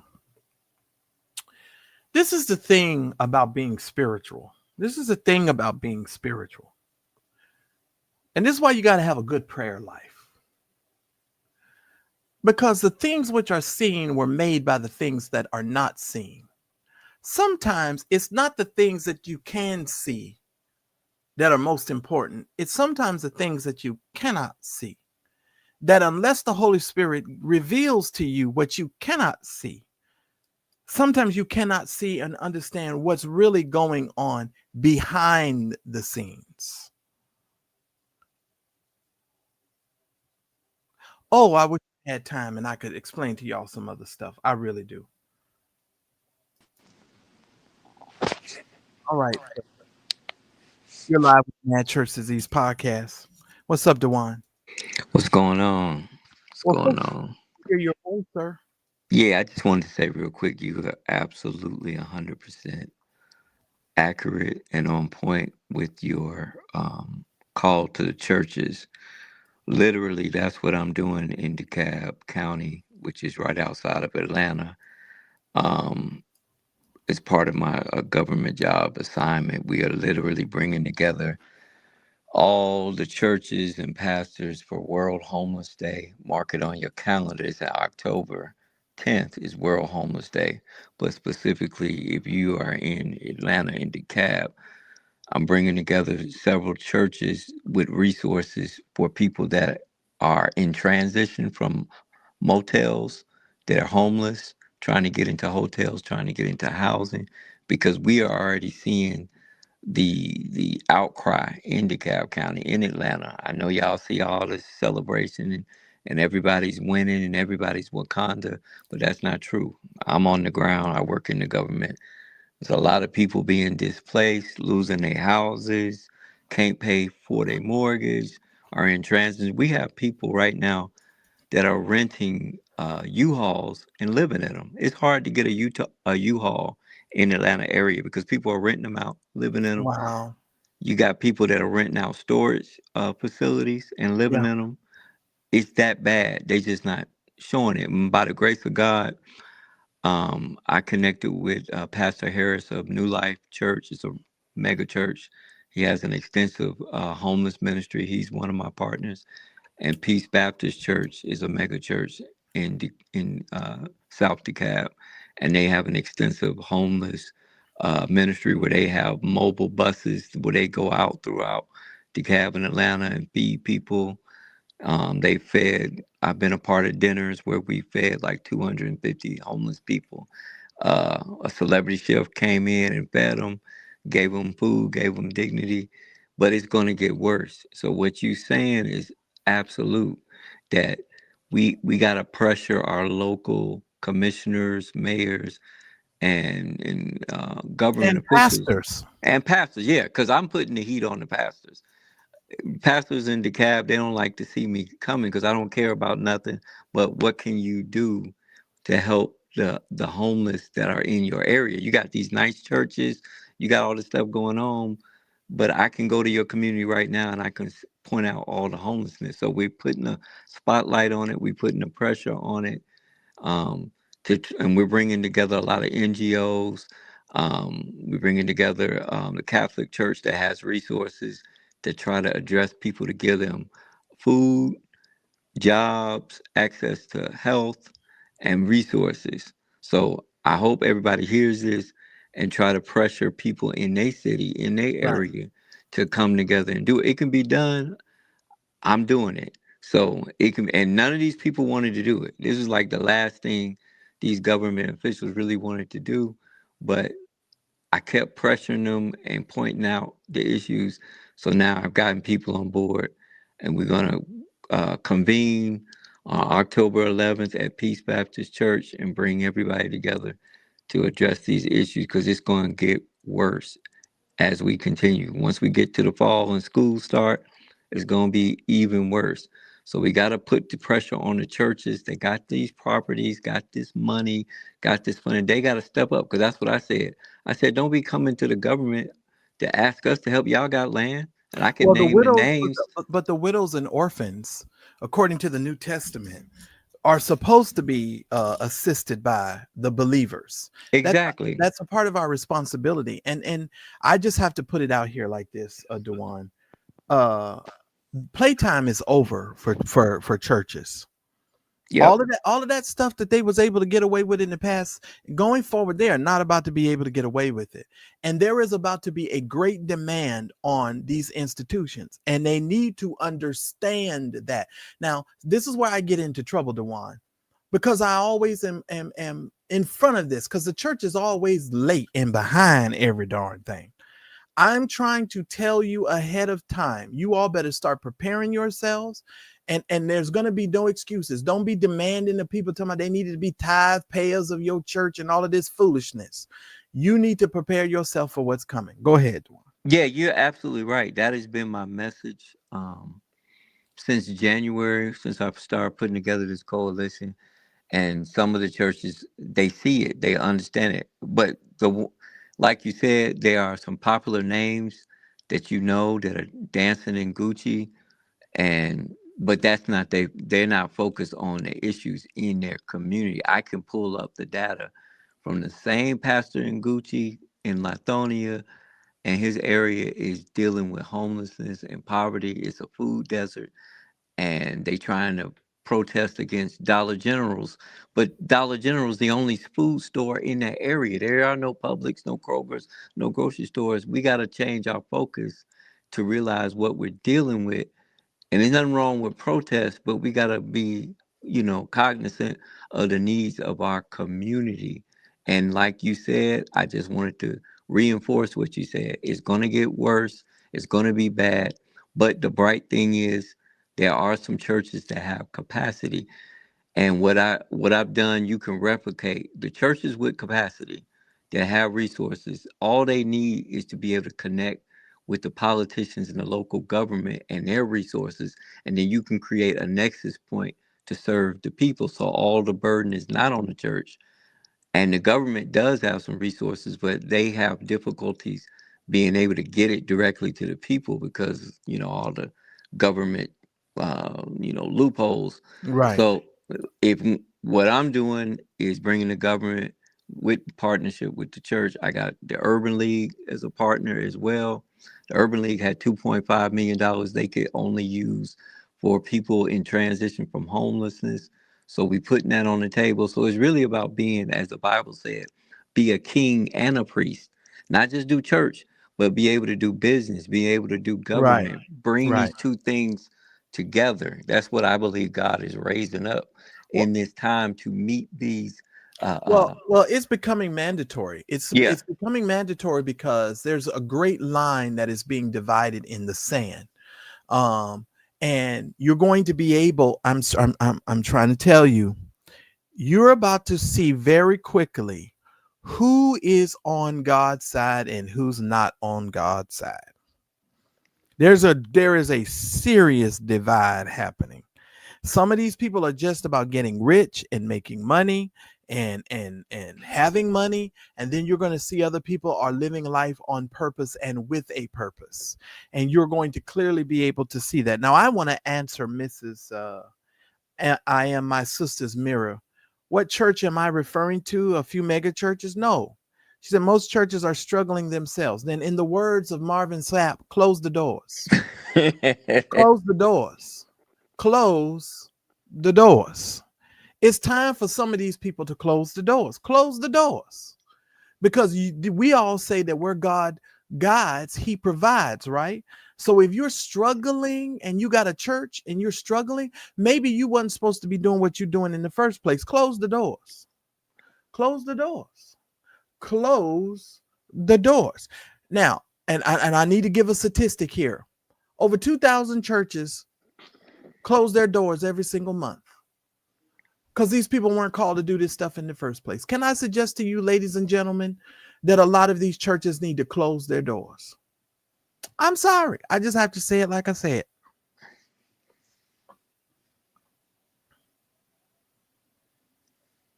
Did I leave you, Dewan? No, no, no, no. I was good. Oh, okay. All right. Let That, me go ahead. I got somebody else's all right. comment here. And I'll come back later when we do the Diddy Oh, no, thing. no, no. You can stay up because we can talk about Diddy in a second. Let me just get through these comments. My church has been feeding and clothing people in need. My church even has a place for people that. Okay, we've been doing all right. Good. You know, Yvette, that's wonderful, and that's what the church should be doing. The average black church is controlled by the government. They want to stay tax exempt so they can continue to enjoy their money and pay for their mansions. Oh, Lord have mercy. I ain't even going down that road right now. All I'm gonna tell you is some of these people need to close the doors. Well, let Now, me tell you this. Peace Baptist Church, the one I'm partnered with, that's on Memorial Drive. If you from Atlanta, you know that's the hood.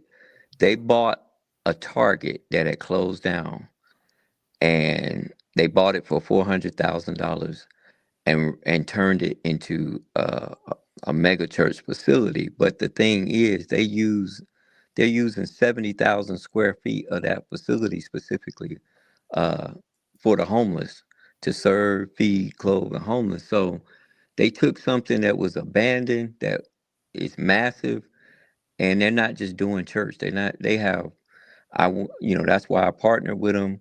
They have all kind of facilities and ministries to serve people. You just don't go there and go to church. So the work can be done. There are people that is doing it. They just not as known or all on social media because they busy doing the work. But it's happening. And like you said, churches are going to have to adjust their model to be able to serve the massive amount of need that is happening right now. Atlanta went from being majority black to now it's 46% black. It's now flipped to majority white because a lot of black people can't afford, lost their jobs, been gentrified and greened out, and they're getting pushed out to these suburbs and these areas, and there's nothing for them. And so right, we're headed for this massive crash, and I'm sure it's not just Atlanta. It ain't going to just be LA. It's going to be, unfortunately, impacting black communities everywhere that have, ironically, three or four churches on every corner that's been draining resources and hadn't been built to give resources. Now they're going to be put to the test. right, absolutely, and that's one of the reasons why I love the work that you do, and I love the work that those of us who are actively and civically engaged We just don't come on to YouTube and talk. We actually get things done in our communities, in our city. And so I just want to again say commend you for the great work that you're doing. And let's take a break, and then we're going to come back and we're going to talk about Sean P. Diddy Combs. Okay. So let's talk about Sean Combs, so that way we can break it all down and I can get your thoughts. And then some of you can come up and tell me your thoughts as well. I'm going to open up the floor for, conversation for at least 15 minutes here. Wait a minute. What does it say? Oh, okay. All right. So we won't do that then. All right. I'll just open the floor so you guys can just come up and let me know what you want to talk about. All right. So we'll be back in a minute. Welcome to the Mad Church Disease Channel, a channel dedicated to our forgotten brothers and sisters throughout the ages. Want to stay connected to me and the Mad Church Disease community? Well, then join our email community newsletter. Stay in the know with all the updates and fresh content that is created for this channel. It's time you join the private community for the revolutionary family, where we can talk and laugh all in a space that's safe with a no judgment zone. Connect with other members and build lasting friendships. The doors are now open. Want to stay connected and be notified each time I go live? Subscribe to the text community and be notified each time that we go live. Simply add your details for instant updates on all our lives. Are you a budding YouTuber or business professional who would like my thoughts on all things business related? Book a free 15-minute consultation where I can help with social media, YouTube, web design, and so much more. Book your consultation now and build your future. Get away from the rat race and build your business. All right, everybody, if you are a budding YouTuber or business owner and you want to have a free consultation with me, the link is going to be in the description below, and we can definitely have a conversation and see how we can, of course, help you. Shout out to all of you that are hitting the like button. Y'all, please make sure that you hit the like button. Please make sure you subscribe to the channel. If you have not yet gotten a membership, please make sure that you do so. I have been giving you guys some tremendous private lives, and I'm probably on Saturday and Sunday. Those are the days I'm going to go into the private chat and also have some good conversations in there as well. And I just randomly, do these private lives. So you guys will definitely need to put on your notifications for that. The link has been dropped and pinned. If you have something that you would like to contribute to the conversation, you of course can do so at this particular time. And I believe I pretty much accomplished everything that I needed to accomplish tonight. Let me just say this, Dewan. How long were we doing CFR work? Around the CFR. How long was we doing that? How many years? At least 5, I would think. Oh, no, it's longer than that. Yeah, that's what I'm saying. It was a while. Yeah, it's longer, because when we got to 2015, we had been doing that work for, I want to say maybe longer than that. It's like 7 years. Had to be at least 7 years before we got to 2015. So between that time up until now and all of the stuff that we've been doing, we're talking almost 14, 15 years of work, Dewan. And so the thing about me in this particular situation is I'm just trying to make sure that people understand that without this type of work being done, from back in the day, doing background checks on children church and doing background checks on people in church, period. A lot of those things weren't done. Nobody was doing it before. Exactly. Before y'all started it. I'm just saying, so when people try and downplay what you have done and your contributions, it's egregious sometimes. And I just sit back and I listen and I go, wow, this is really, really interesting. Blessed lady, thank you so very much. And let me just go ahead and say to all of you that are supporting the program tonight, thank y'all so very much. Blessed lady, thank you so very much. Charles, thank you so very much. Miss T, thank you so very much as well for all of your support. And if you guys, once again, I'm asking for every single person tonight to do your level best to support the program. I'm not going to give you a specific number tonight. I'm calling on everybody to just do what you can. You got 5 different ways of supporting the platform. Please make sure that you guys do that. All of that information is up there for you so that you can do so. And I'm not even going to tell you or give you any specific number. I'm just going to tell y'all to support the platform. Okay. Thank y'all so very much. And the mods, of course, will keep that information in there for you. Okay. All righty. All righty. I see Dewan has either lost his connection or he done left me. But let's see here. All right, you guys. Now, before I get out of here tonight, let me address one more thing. I have heard your emails. I've read your comments on my video on underneath in my comments section on my video. Let me explain something to you. I respect all content creators, even the ones I don't like. They don't think so, but I do. I respect everybody. Everybody has a right to run their platform how they choose to run their platform. If you are coming to me for me to be messy or for me to say anything about another content creator, you're just going to waste your time. I'm too old, I'm too grown, and I just don't care. Okay? So I respect everyone. Let everybody have their own individuality and stop trying to get me to fight with people that I'm not fighting with, please. Thank y'all so much.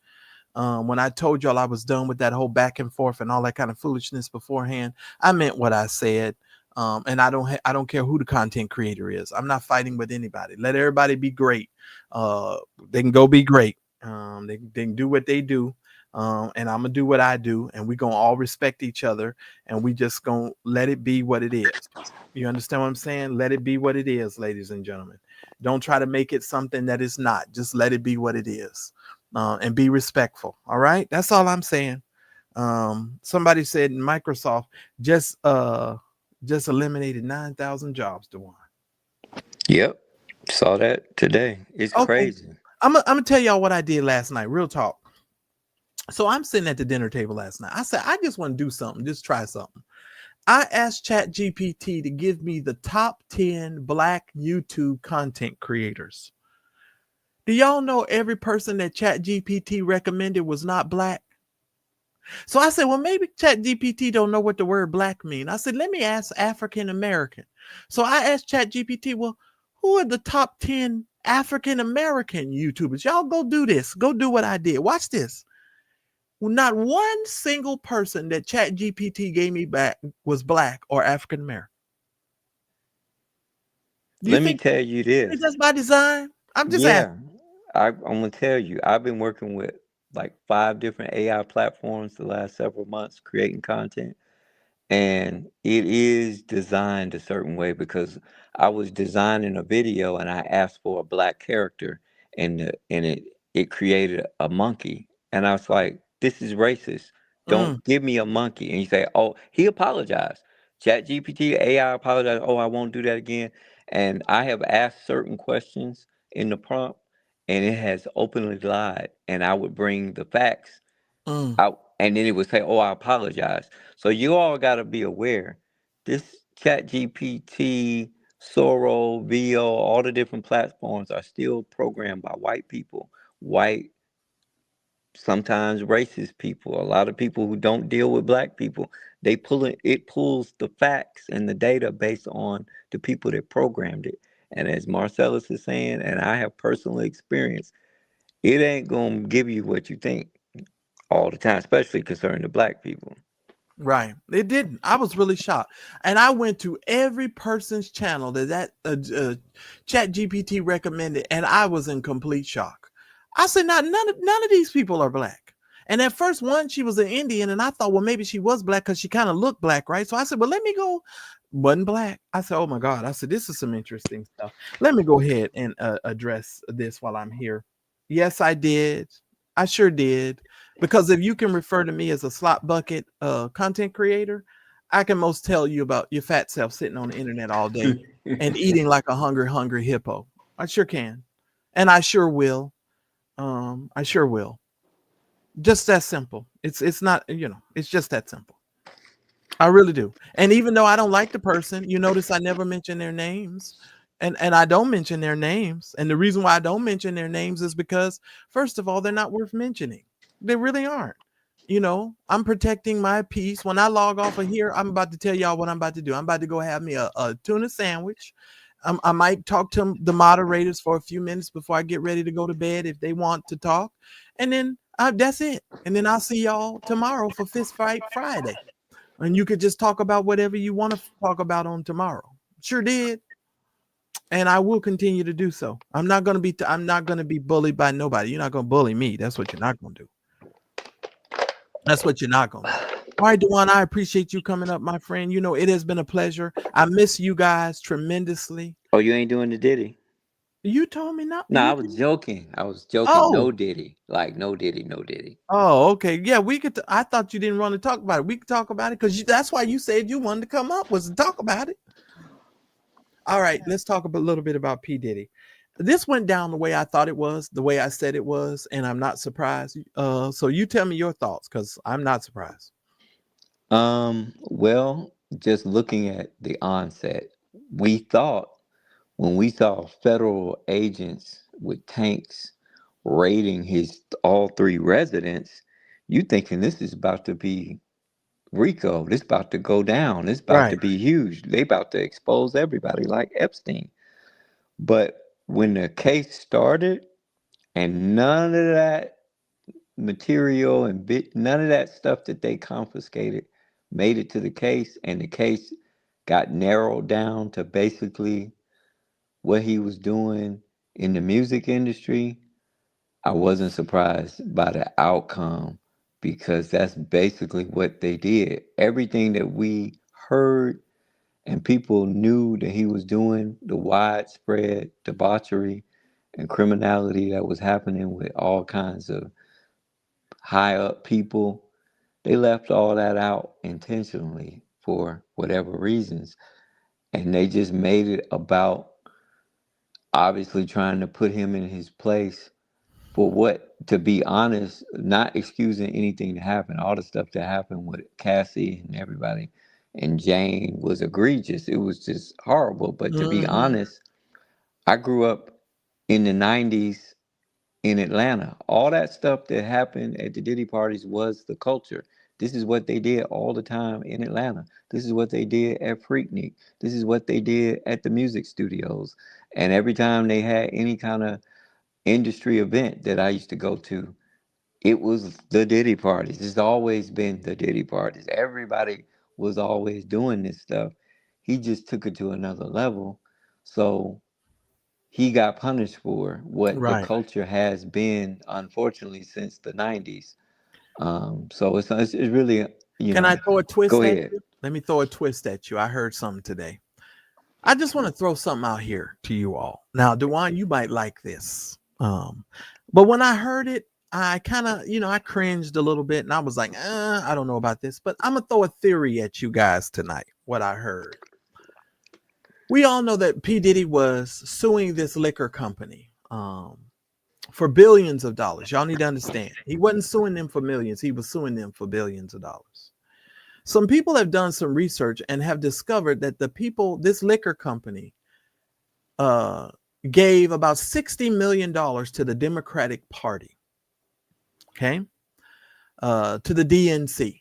And they gave about $4 million in some local elections, but they gave about $53 million to the Democratic Party. Some people are alleging that the reason why uh, he was gone after was because of the fact that he was suing this particular company that's based in London, England, for billions of dollars, and it was going to affect the Democratic folks and the Democratic convention, etc. So you all have to tell me, Dewan, and welcome, Daryl. You all tell me, what do you think about that statement? And what do y'all think about that? Because there are some people who are now thinking that the higher ups in the Democratic Party had something to do with what is going on with P. Diddy. Your Well, thoughts? I would say real quick, I think it's beyond just the Democratic Party. Well, you got to realize you can't name not one black billionaire, not one, that hasn't made their money in league and in partnership with white folks, whether it's Magic Johnson, Jordan, Oprah, none of them was Nathaniel Smith. All his money comes from white partners. So even Diddy, all his deals were with white partners. Dr. Dre, white. You can't name one black billionaire that's quote unquote self-made apart from white folks. And so when Diddy pulled what he pulled, they pulled the same thing they did with Kanye. They was like, they told him take all his money out Chase Bank. Your money's not good here. That's just what it is. So this illusion of black wealth, black billionaires, it's very precarious because they only can be there as long as their white partners allow them to be there. And Diddy just got out of control. So I agree with you. Yeah, they're actually saying the Democrats had something to do with it, Daryl. Well, good evening, everybody. Good evening. I mean, I wouldn't be surprised. I think it's a similar thing to Epstein. I think that there were a lot of important people that interacted with Diddy. Let's be clear. Diddy had a relationship with Macy's. He had a relationship with American Express. You know, he was the head of Ciroc Liquor, which is a major distillery around the world.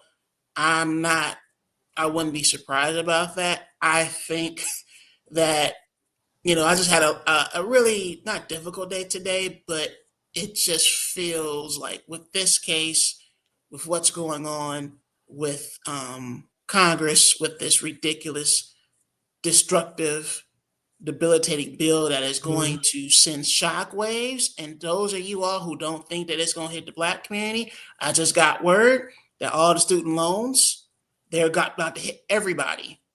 And all the little savings plus loans that Biden put together is gone. You're going to get an increase of 30% on your loans. And they are not playing around. You can't be in forbearance anytime soon. So it's going to hit everybody. So I was a little troubled this afternoon, just looking at the wicked prosper. But I think about the scripture. Absolutely. I think about that scripture. I stumble before I see the wickedness. So at the end of the day, I have to believe that there's going to be a falling. I feel sad about it.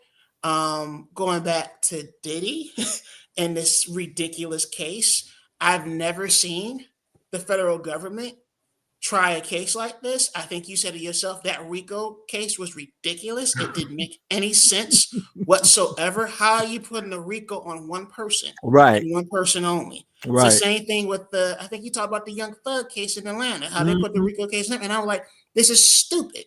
Right. This is a rapper. This is not a criminal organization. They didn't even understand young people's lingo down in Atlanta. Right. I'm from Detroit, and I knew what they were talking about. And there was let's be honest, there was some criminal activity down there in Atlanta. Now they was doing a whole lot of stuff. They were doing a lot of stuff, but they were trying to put him as a murderer and conspirator of a murder. Right. And I'm like, they couldn't tie it together. That was the problem. And that was the problem. And it was stupid. And that's the thing. As somebody that worked with the Justice Department, they will tell you up front, like, they're not touching the case if they don't know that they're going to win. So, the only thing I have about this case, and I'll let you guys talk too, is that they're gonna make that state case that he's got, the trafficking thing. They're gonna try to make that stick. I don't think it's gonna be like 20 years. He's gonna do some time because they kind of pissed off. But here is the problem with that. If they are gonna do that, they're gonna set a precedent. That's number one. And it's going to be so blatantly obvious what they are doing that they may create a situation that I don't believe black people are going to be in an uproar if he gets sentenced. Let's just be clear about that. But I do think the precedent that's going to be set is going to make black people really, it's going to be like, you're going to have an aha moment because you're like, wait a minute. Now, everybody else who got the same charge is at home. And all of a sudden now he's in prison for how many ever long years that you want to give him. People are going to take notice to that. You know what it reminds me of, Marshall? Let me cut you off. It reminds me of here in Detroit, Kwame Kilpatrick. Oh yeah. Remember Kwame got that harsh federal, case and was slapped with 20 years in prison. But then Paul Manafort, who literally was giving away foreign information and got away with nothing, didn't even spend a day in the jail. So everyone's like, well, wait a second. How is he not spending a day in jail? So Kwame is spending 11, not saying what he did was wrong. It was wrong, but compared to this, and that's how he got out, because everybody's like, this is mishandling of justice. Absolutely. So, well, I think Diddy's attorneys were smart to not call a single witness. It showed that they were right. They were right not to put him on the stand and to, let him be eaten alive there as well. What's that lawyer? There's a lawyer on the internet. What's that lawyer? I was watching him. He's really popular. The bald lawyer, the black dude. Oh, the lead attorney? The lead attorney. I was watching the lead attorney today, and he was talking about another case. And I said to myself, you have to learn how to maneuver yourself around the legal system. The reason why P. Diddy is in jail still to this night is not because of the case or the charges. Now they'll give you some bogus ruling. He is in jail because of the statements that his attorneys made in his closing arguments. His closing argument was atrocious. I couldn't believe it. I was shocked. I was shocked. But you can't unhear that stuff if you're a judge. And the only way that the judge can punish you is the judge has to that's his way of punishing you, because he gets the ability to set those terms to whether he's going to let you free or let you out. That attorney's closing arguments is the reason why, in my opinion, P. Diddy is sitting in jail right now. Yeah. Because he in his closing argument, he was defending his client, but also saying his client is still dangerous. I was just like, yeah, well, I mean, but when he spoke disparagingly about Cassie in his closing argument, here this woman, of course, she was, and two things can be true at the same time. She was a victim, but she also participated. And that's one of the reasons why those people didn't find him guilty of that other stuff. So y'all listen to me very carefully. You don't get to say all of those nasty things about Cassie and think that the judge is not going to hear that and look at that as you and your client are not remorseful about what has transpired, right? Because there has to be some level of remorse to what you're doing and what you're saying. And unfortunately, I think, this is my personal opinion, there was no remorse shown in that final statement, and therefore he sits in jail because of it.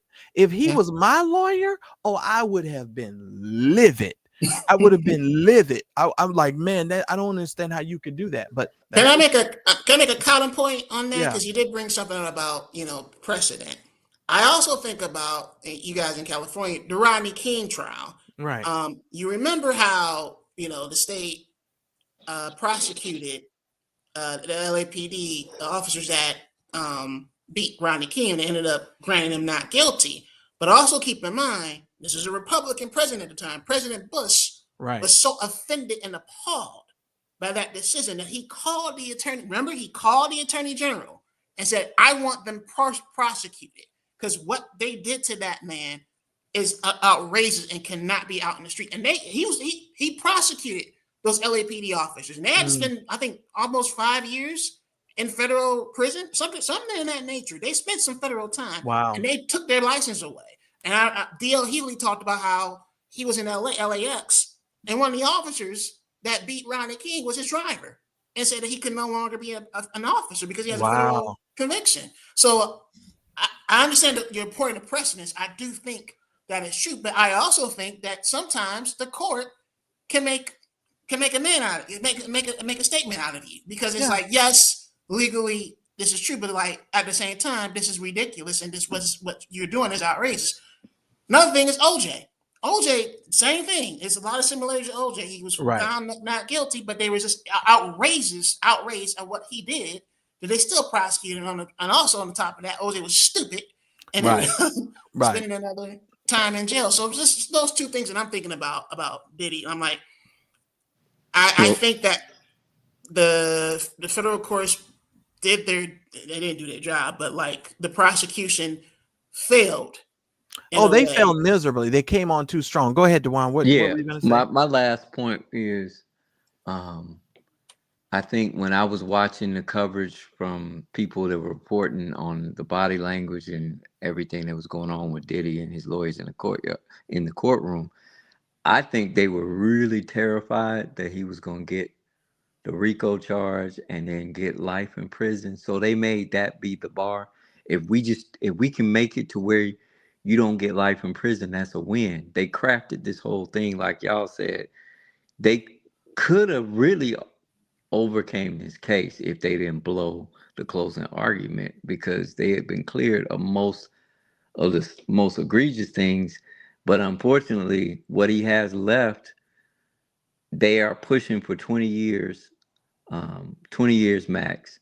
So that tells me he's going to at least get 10. They're going to try to give him 20, but he's going to at least get 10, and he's Well, I'm going to tell 55 you years right now, old. Dewan, every lawyer that I have ever spoken to, every law enforcement officer that I've spoken to says, if he gets that kind of time, then you know there's something else at work and at play here. Period, point blank. I have talked to lawyers. I have talked to people in all kinds of jobs at law enforcement. They have clearly told me if this man gets that kind of time, there's something else at play here. So And if what they saying that he should get less? yes, that is what they're all saying. Every lawyer I have spoken to says, they said, you want to know the numbers that they give me? They said, What? Marcellus, he should not get anything more than 5 years. If it goes past Wow. 5 years, then you know something else is at play. And some of them said 2.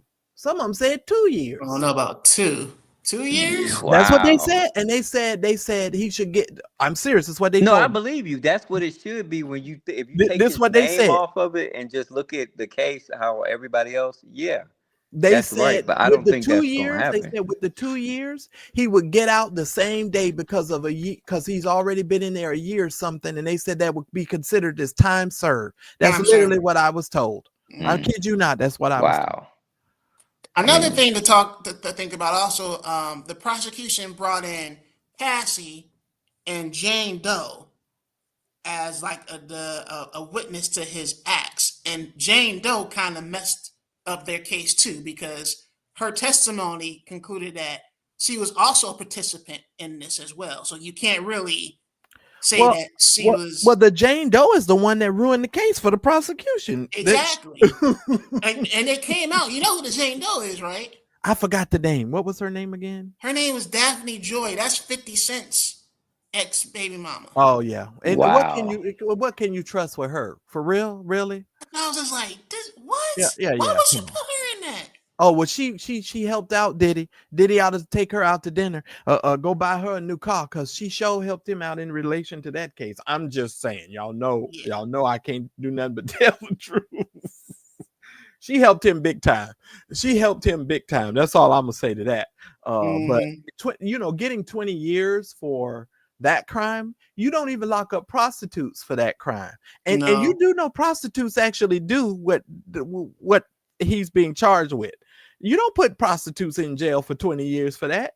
You don't do that. I'm just saying, they might spend a couple of months in jail, but you let them out again. Prostitutes don't never get that kind of time. Well, let me ask you this. Based on what you're saying, what he should get is time served and get out, or do 2 years. Well, if that's the case, why wouldn't the judge let him out now? But the judge wouldn't, because they said he was too dangerous to let him out now.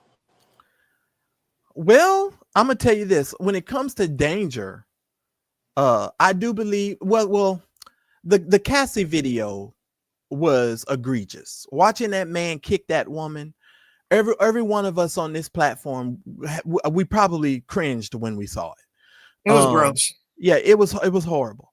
But understanding that most of the people that do some of the things that P. Diddy did, you understand now, it was drug induced. This man was staying high all the time. He really lived a drug, rock and roll, sex kind of lifestyle. And when you are encumbered with drugs and all of this other stuff, no telling what you will do. You understand what I'm saying? If the judge let him out, just as an example, you let him out with conditions. You must be drug tested every week for a certain amount of time. So you need to keep him drug free. Because P. Diddy is one of these people that if he's on drugs, he's doing all kind of stuff. He's untouchable. I'm not saying that he blew up Kid Cudi's car. I'm not saying he did that because they couldn't prove that in court. But come on, it's too much stuff going on around him. You know what I'm saying? To just let him out of jail without any kind of conditions.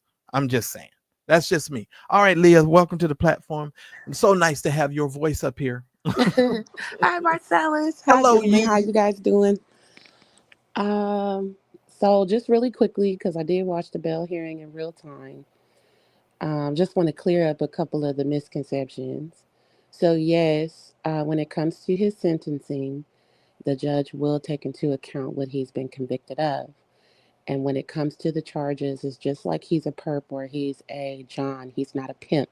Right. So according to the Mann Act, he should only get 20 to 51 months. And that's just lawfully. And they can run that, I want to say, I think it's called concurrently. Correct. So he will only do maybe 5 years. Now, the judge obviously has the liberty to extend that. The judge can throw the book at him, but the judge has not even shown any consistency of that during the trial when it came to the facts of the trial. And the judge said in the bail hearing that the bail is not going to be heard according to the charges, but according to what bail is, which is character. And according to the lawyers, they Mm. conceded that his character is terrible and he's a menace, he's Mm. evil and he's violent. Mm-hmm. So the judge denied his bail off top. I didn't see that curveball coming. I thought he was getting out.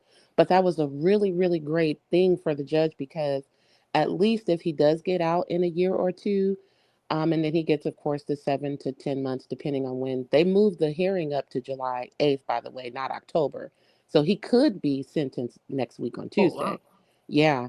But if the judge gives him, 21 months, 51 months, he's going to get out fairly quick, but at least for his whoever this judge, he or she, I don't know, I didn't read the name, but whoever the judge is for their legacy, letting that man walk out with that media frenzy, that would have just been a stain on that person. So Yeah. they didn't go for it. Mm-hmm. He took the defense's closing arguments and threw it right back in their faces. Right. Yeah, and that's So I because just that's wanted what. to say that. Yeah, yeah. Well, Leah, I'm going to tell you that's what I think is the reason why he's sitting in jail, like what you just said, because of that, because it was thrown back up in their face. Now, when we're talking about character, and see, this is the thing about salacious storytelling and putting all of this out here in the media like this. If I'm going to be frank with you, I know way more about P. Diddy than I ever cared to know, right? Outside of his activities, um maybe I shouldn't say this because I didn't hear all the details of the courtroom. I don't know whether P. Diddy's character was so vile to the point to where he shouldn't be out. Now, the beating of Cassie, yes, that was horrible. But all of this other stuff, he did that in the confines of a private situation. Whether he paid for these people, whether he, bought all of this oil, that's all his private business, right? I don't care anything about that. But to be sentenced, and I'll be honest with you, because it's kind of hard for you to unhear what you've heard, right? I think a lot of that comes into play when it shouldn't come into play. Character wise, the beating of Cassie is the character stuff. The baby oil, I don't know if I necessarily agree, but I know it's going to have some effect. I don't care what nobody say, it's going to have some effect because the judge cannot unhear or unsee what they saw. Go ahead, Daryl. Now I'm about to hop off. Yeah, I agree with you, but I just think like this case, what Leah said was absolutely right. The judge couldn't just make that type of move and put a stain on his courtroom like he Right. did today. But I also feel, and I'm going to leave out on this note, I saw too many people celebrating in the courts, like spraying baby oil and all that. Let's be clear. Mm. whatever happens behind the scenes, anybody's proclivity, that's a whole nother conversation. But when we're talking about putting your hands on women and having videos and beating women and you celebrating that, I'm Right. looking at you really funny.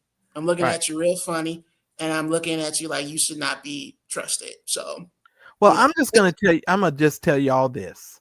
Uh, and I'm about to bring you up, Renee. I think it's Armand. Made his apology.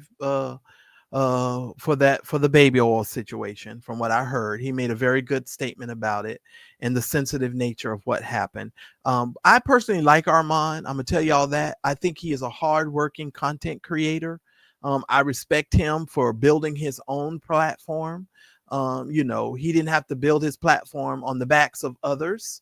And he didn't have to call for folks to be coming over and bringing all their stuff over. Armand has worked hard, and he deserves to be respected as far as that's concerned. Now, Renee, hold on here. Let me make sure I bring up the thing here for Renee. Hold on one second, Renee. Before I bring you up on the screen. Hold on, Renee. Are you there? Can you hear Yeah. me? Yeah, I can hear you. All right. I just want to make sure. All right. Well, Renee, welcome to the platform. All right, thank you. Yeah, so my views are a little different. Well, I wouldn't say different, but as far as the beating with Cassie, yeah, that looked bad on camera. But as you said, Marcellus, when you are controlled by substances like the drugs Mhm. that they were doing. I mean, we all sit here and say, "Oh, that was so bad," and I'm not saying it's not. Now, I'm Right. not an advocate for that, Right. but I'm telling you, you, me, and probably anybody else on that panel, if you were taking the type of drugs that they were taking, and you were living that type of lifestyle, she done took your phone. Yeah, you will run out and that could happen to anybody. Put it that way. I wouldn't say you would Exactly. necessarily do that, but it could happen. It's just that a lot of us have not been in those situations where we've had to deal with that. Everybody keeps saying, "Oh, that's so bad," but everybody, if you're honest, especially if you've been in a relationship with somebody and you've gotten into it, you wanted to hurt that person sometimes. You know what I'm saying? If it Right. got to that point. But I'm glad that the verdict came the way it was because they were I'm just out here, pulling at Marcellus. straws. Okay. All right. They Go were ahead. just pulling at straws because they were trying to get him. I was listening to one of the lawyers say, anytime you're saying that somebody is this bad as far as their behavior and is criminal as far as domestic violence, and you decide to file a civil suit instead of calling the police, that tells you something right there. That's a money grab. And they on I think y'all probably saw that with Piers Morgan. Sammy the Bull was on there, who of course had been to prison for racketeering, with the John Gotti mafia Right. thing. He said a lot of people don't even know what RICO is. They set that up because of the mobs, and it was Correct. organized crimes. You Mhm. can't you can't charge one person with RICO. You can't do that. It's organized crime. Listen here, Organized. Renee. I said that on this platform. Do you know how many people went after me because I said that and told me I didn't know what I was talking You about? froze, And Marcella. huh? Can you hear me? You froze. Oh, I can hear you guys fine. Oh, you No, can hear me. yeah, Okay. that might be Uh, you, sis, because yeah. Yeah, that it's must have going been in. Uh, me. you Maybe guys that will was be my phone. you guys will be surprised at how many people told me I didn't know what I was talking about. You know I right. mean, it went down, and I got so frustrated. I was like, "Now wait a minute! I done read all of this stuff, and I got friends who are lawyers. I Right, have a family member who's a lawyer. right, I know some people, and I'm right. sitting here trying to explain to you predicate acts. I came on here and explained and broke it down, and people say, Hmm. "Oh, I don't know." I said, "Okay, Marcellus, just stop talking about it, because if you can't." Yeah, If you can't respect where I'm coming from, and I'm trying to give you the information and giving you the definition of the words, right. at that See, it point, was because it was personal, Marcellus, for a lot of people, yeah, I and think that's the so. problem. When Yeah, you can't, like he said, you can't miss morality with personality when you're on going in a trial. You got to right, go on the facts, and right, thank God that those people did that. And see, they thought showing those tapes and having those women come up, because, and I hate to say it, I really hate to say this, but women have always used our weakness to try to get over on men and to make them look bad, when a lot of times It's the women that are pushing the gun in the back scenes, and then you throwing a rock and then hiding your hand. And Those are the views of Renee. Don't y'all start with me and don't send me nothing. That's what Renee said. I well, don't it's I the don't truth. I don't It's I don't want facts. to hear nothing It's from facts. y'all to me. It That's all is I want to say. facts. I don't care if nobody want to agree with it. It's facts. And I'm gonna say this, and I'm gone, Marcellus. Okay. All I can say is this right here. And I said if I could see Diddy, I would tell him this. It doesn't matter how much money you got, how much power you think you have. If you play with a trick, you gonna get tricked. And I'm out of here. All Bye. right. And I do believe that a lot of these people ended up with themselves getting tricked. That's kind of how I feel as it relates to that. And it's unfortunate, Leah. But I do believe I think substance abuse has a lot to do with this case. I And Yeah, yeah, a little bit, a little yeah. bit. He was high all the time.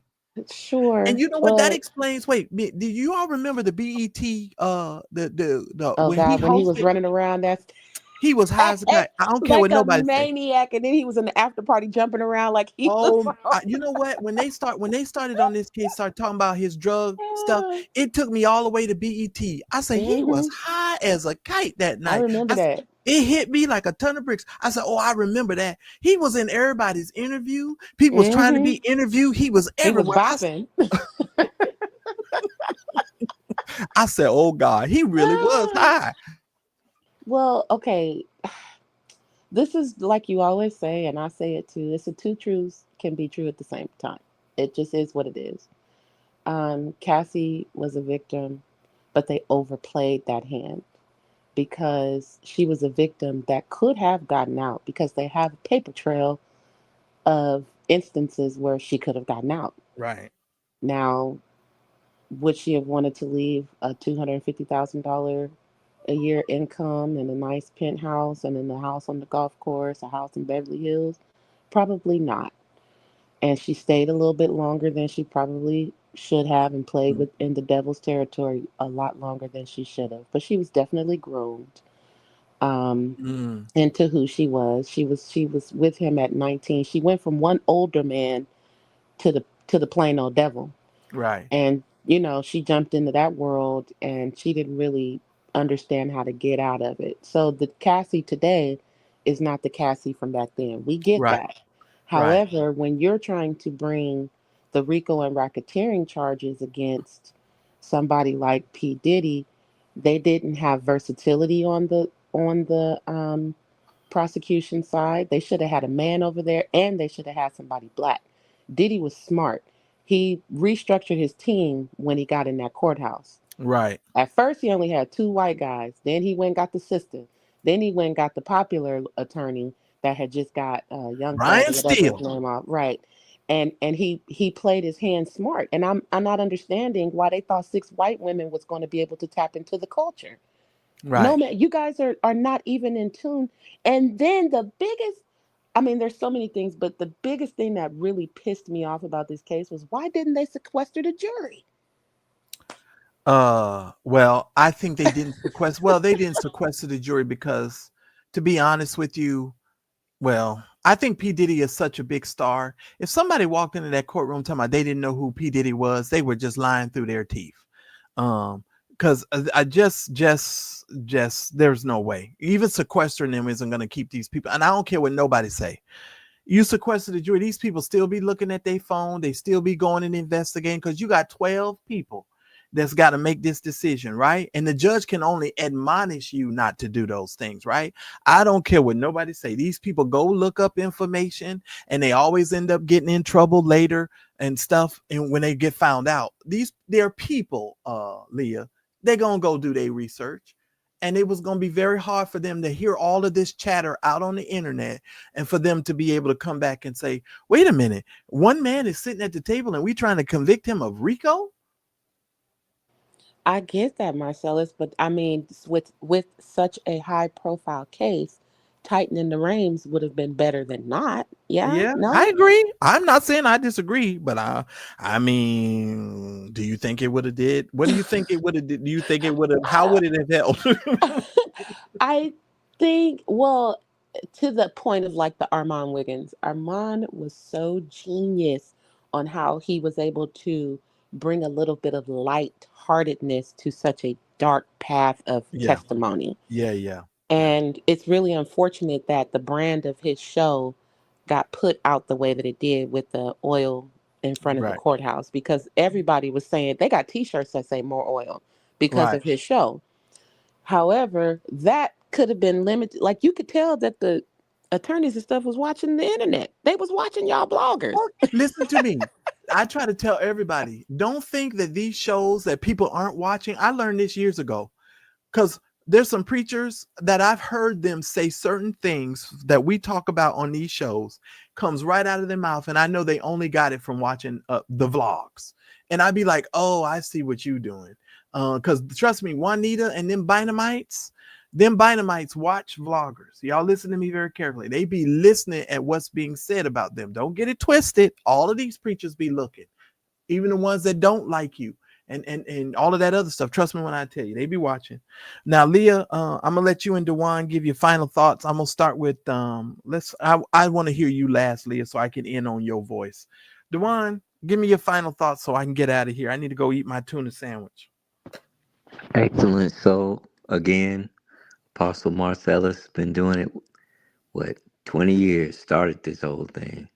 I wouldn't And say I started. Don't start that, because you'll get me into fights. no, And well, you was a part of the original crew, yeah, yeah, TJ, Miss Justice, everybody. Um, I just want to say this was very an appointed time, because what all of this is meaning, and I know people are not going to want to hear it or deal with it, but we're looking at a judgment on the culture. Diddy represented the culture that became mainstream of hedonism and debauchery. Is being judged. White people tired of it. Black people got black exhaustion. And this is across the board. Today, there's a story where Carnival has banned all rap music. They tired of all the Carnival videos of everybody turning up. They tired of the culture. and they ban them fans too. Yep, they banning the culture. Then you got everything that happened this year with DEI jobs being eliminated everywhere, most places. These good government jobs, all that stuff. White folks tired of black people just coming up, getting these jobs, retiring, moving. It's a if you just look at the whole scape and what you pointed out earlier about the churches are going to have to step up or lock the door. It's really coming. It's a come to Jesus moment for black people. Mm. We're gonna have to deal with our sins. We're gonna have to repent. We're gonna have to recognize we were just as responsible as this culture that Diddy proliferated. We promoted it. We played it. We indulged in it. We freakniked it back in 95, 94, 93. We did all that. So now it's all coming to a head. And unfortunately, when we go into the fall and the big, beautiful bill and all this stuff kick in, this stuff is overwhelmingly impacting black families, black jobs, black households. It's impacting our financial I I ab- stability. I absolutely agree with you, and you know how I feel, and that's one of the reasons why I say you have to, use your voice and your power for good and not evil. Leah, go ahead and give me your final thoughts, and then I'm out of here. Oh, he stepped right all up in my business. Go on, Dewan, you better preach.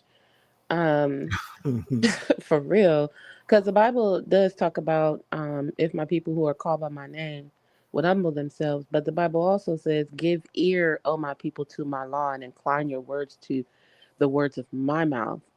And for whatever reason, we have turned deaf to the our ears deaf to the word of God. Mm, And he's speaking loud right now. he It's sure not is. coming in the words of prophets. It's not coming out of the mouths of these people in these Mm, churches. God is speaking loud. These churches will be tested in this season. If mm-hmm. you do not have a real evangelical, and when I say evangelical, I don't mean the mega church type. I'm talking about outreach, feeding the poor, helping those who are hurt and lost. Your church Mm-hmm. will close. We're going to see hundreds of thousands of churches be closed in the next few Mm-hmm. years because y'all Woo! not really about that life like you say you are. Yeah. And This case sets a marker because they are taking away the very thing that African American people have learned how to do. We can turn something that is the worst into the best. Right. And that is one of our great qualities, but it's Yeah. also been one of our downfalls because how is it that we can get rid of conscious rap and promote everything sexual? And Diddy is literally sitting at the top of this culture of, like Dewan said, debauchery and Right. shameful behavior Right. and getting flued out and all that. You're going to have to get you a family. Even if it's not marriage family, you're going to have to link up. You're going to have to love your brother. You're going to Right. have to be your brother's keeper. You're going to be forced into it anyway because they're going to make it impossible for you to sit off by yourself, judge and hurt other people and think you Right. can die with your sins. So Right. yeah, I totally agree with my brother on It's that. gonna be a great level of transparency, and I'm gonna end my comments on this. It's gonna be a great level of transparency, and like you just said, so many church situations will be closed because of their unwillingness to do what the scripture tells us to do. And it has nothing to do with a doomsday kind of message or anything, because you can of course turn that around by just obeying God and listening to the voice of the Holy Spirit. I think everybody can do that. But at the end of the day, ladies and gentlemen, we're gonna have to step up and remember, those things are important, those things are necessary, and for us to do and to be, and to do what God has called us to do. So I done lost both of them. Okay, I didn't know where everybody was gone. All right, so we're gonna have to do what we need to do. So I love and appreciate every single one of you. Thank you for all those of you that have supported the program tonight. Thank you guys. I appreciate it. Now let me go get some more work done. I got to get the shorts prepared for Saturday and Sunday, and I'm gonna do some private lives on Saturday and Sunday for you guys. So God bless you. I look forward to seeing y'all. I'm gonna be back, so y'all know what it is. Thanks everyone for watching. Your support means the world to us. Please make sure that you hit the like button, and please make sure that you subscribe to the channel, and make sure you hit the bell icon, and make sure you press all notifications so that way you will never miss any of the exclusive content that comes on my channel. Make sure that you never miss a video. Now I try to go live every day about 2:30 Pacific Standard Time, which is about 5:30 Eastern Standard Time, and then I come back at night at around 8:30 Pacific Standard Time, which is about 10:30 Eastern Standard, with some more exclusive content. So if you want more Mad Church Disease show content, we love for you to become a revolutionary member of our channel. Please make sure that you hit the join button that's right next to the subscribe button or somewhere around here, so that you guys can receive access to special community posts. You guys get all of the access to my community only lives, because we've got some sipping chats that we're going to be doing, and you guys will get exclusive content. So just make sure that you head on over to the channel page, click on the join button, and make sure that you do that. Thanks again for watching. I appreciate your love and support, and I'll see you on my very next video. We are Mad Church Disease, helping you understand that Jesus plus nothing is everything. This is a show for everyone, believers and non-believers, from churched to the unchurched. Help us grow the channel by supporting our non-profit causes and create more consistent content. Donate by Cash App or PayPal, or buy us a coffee at buymeacoffee.com.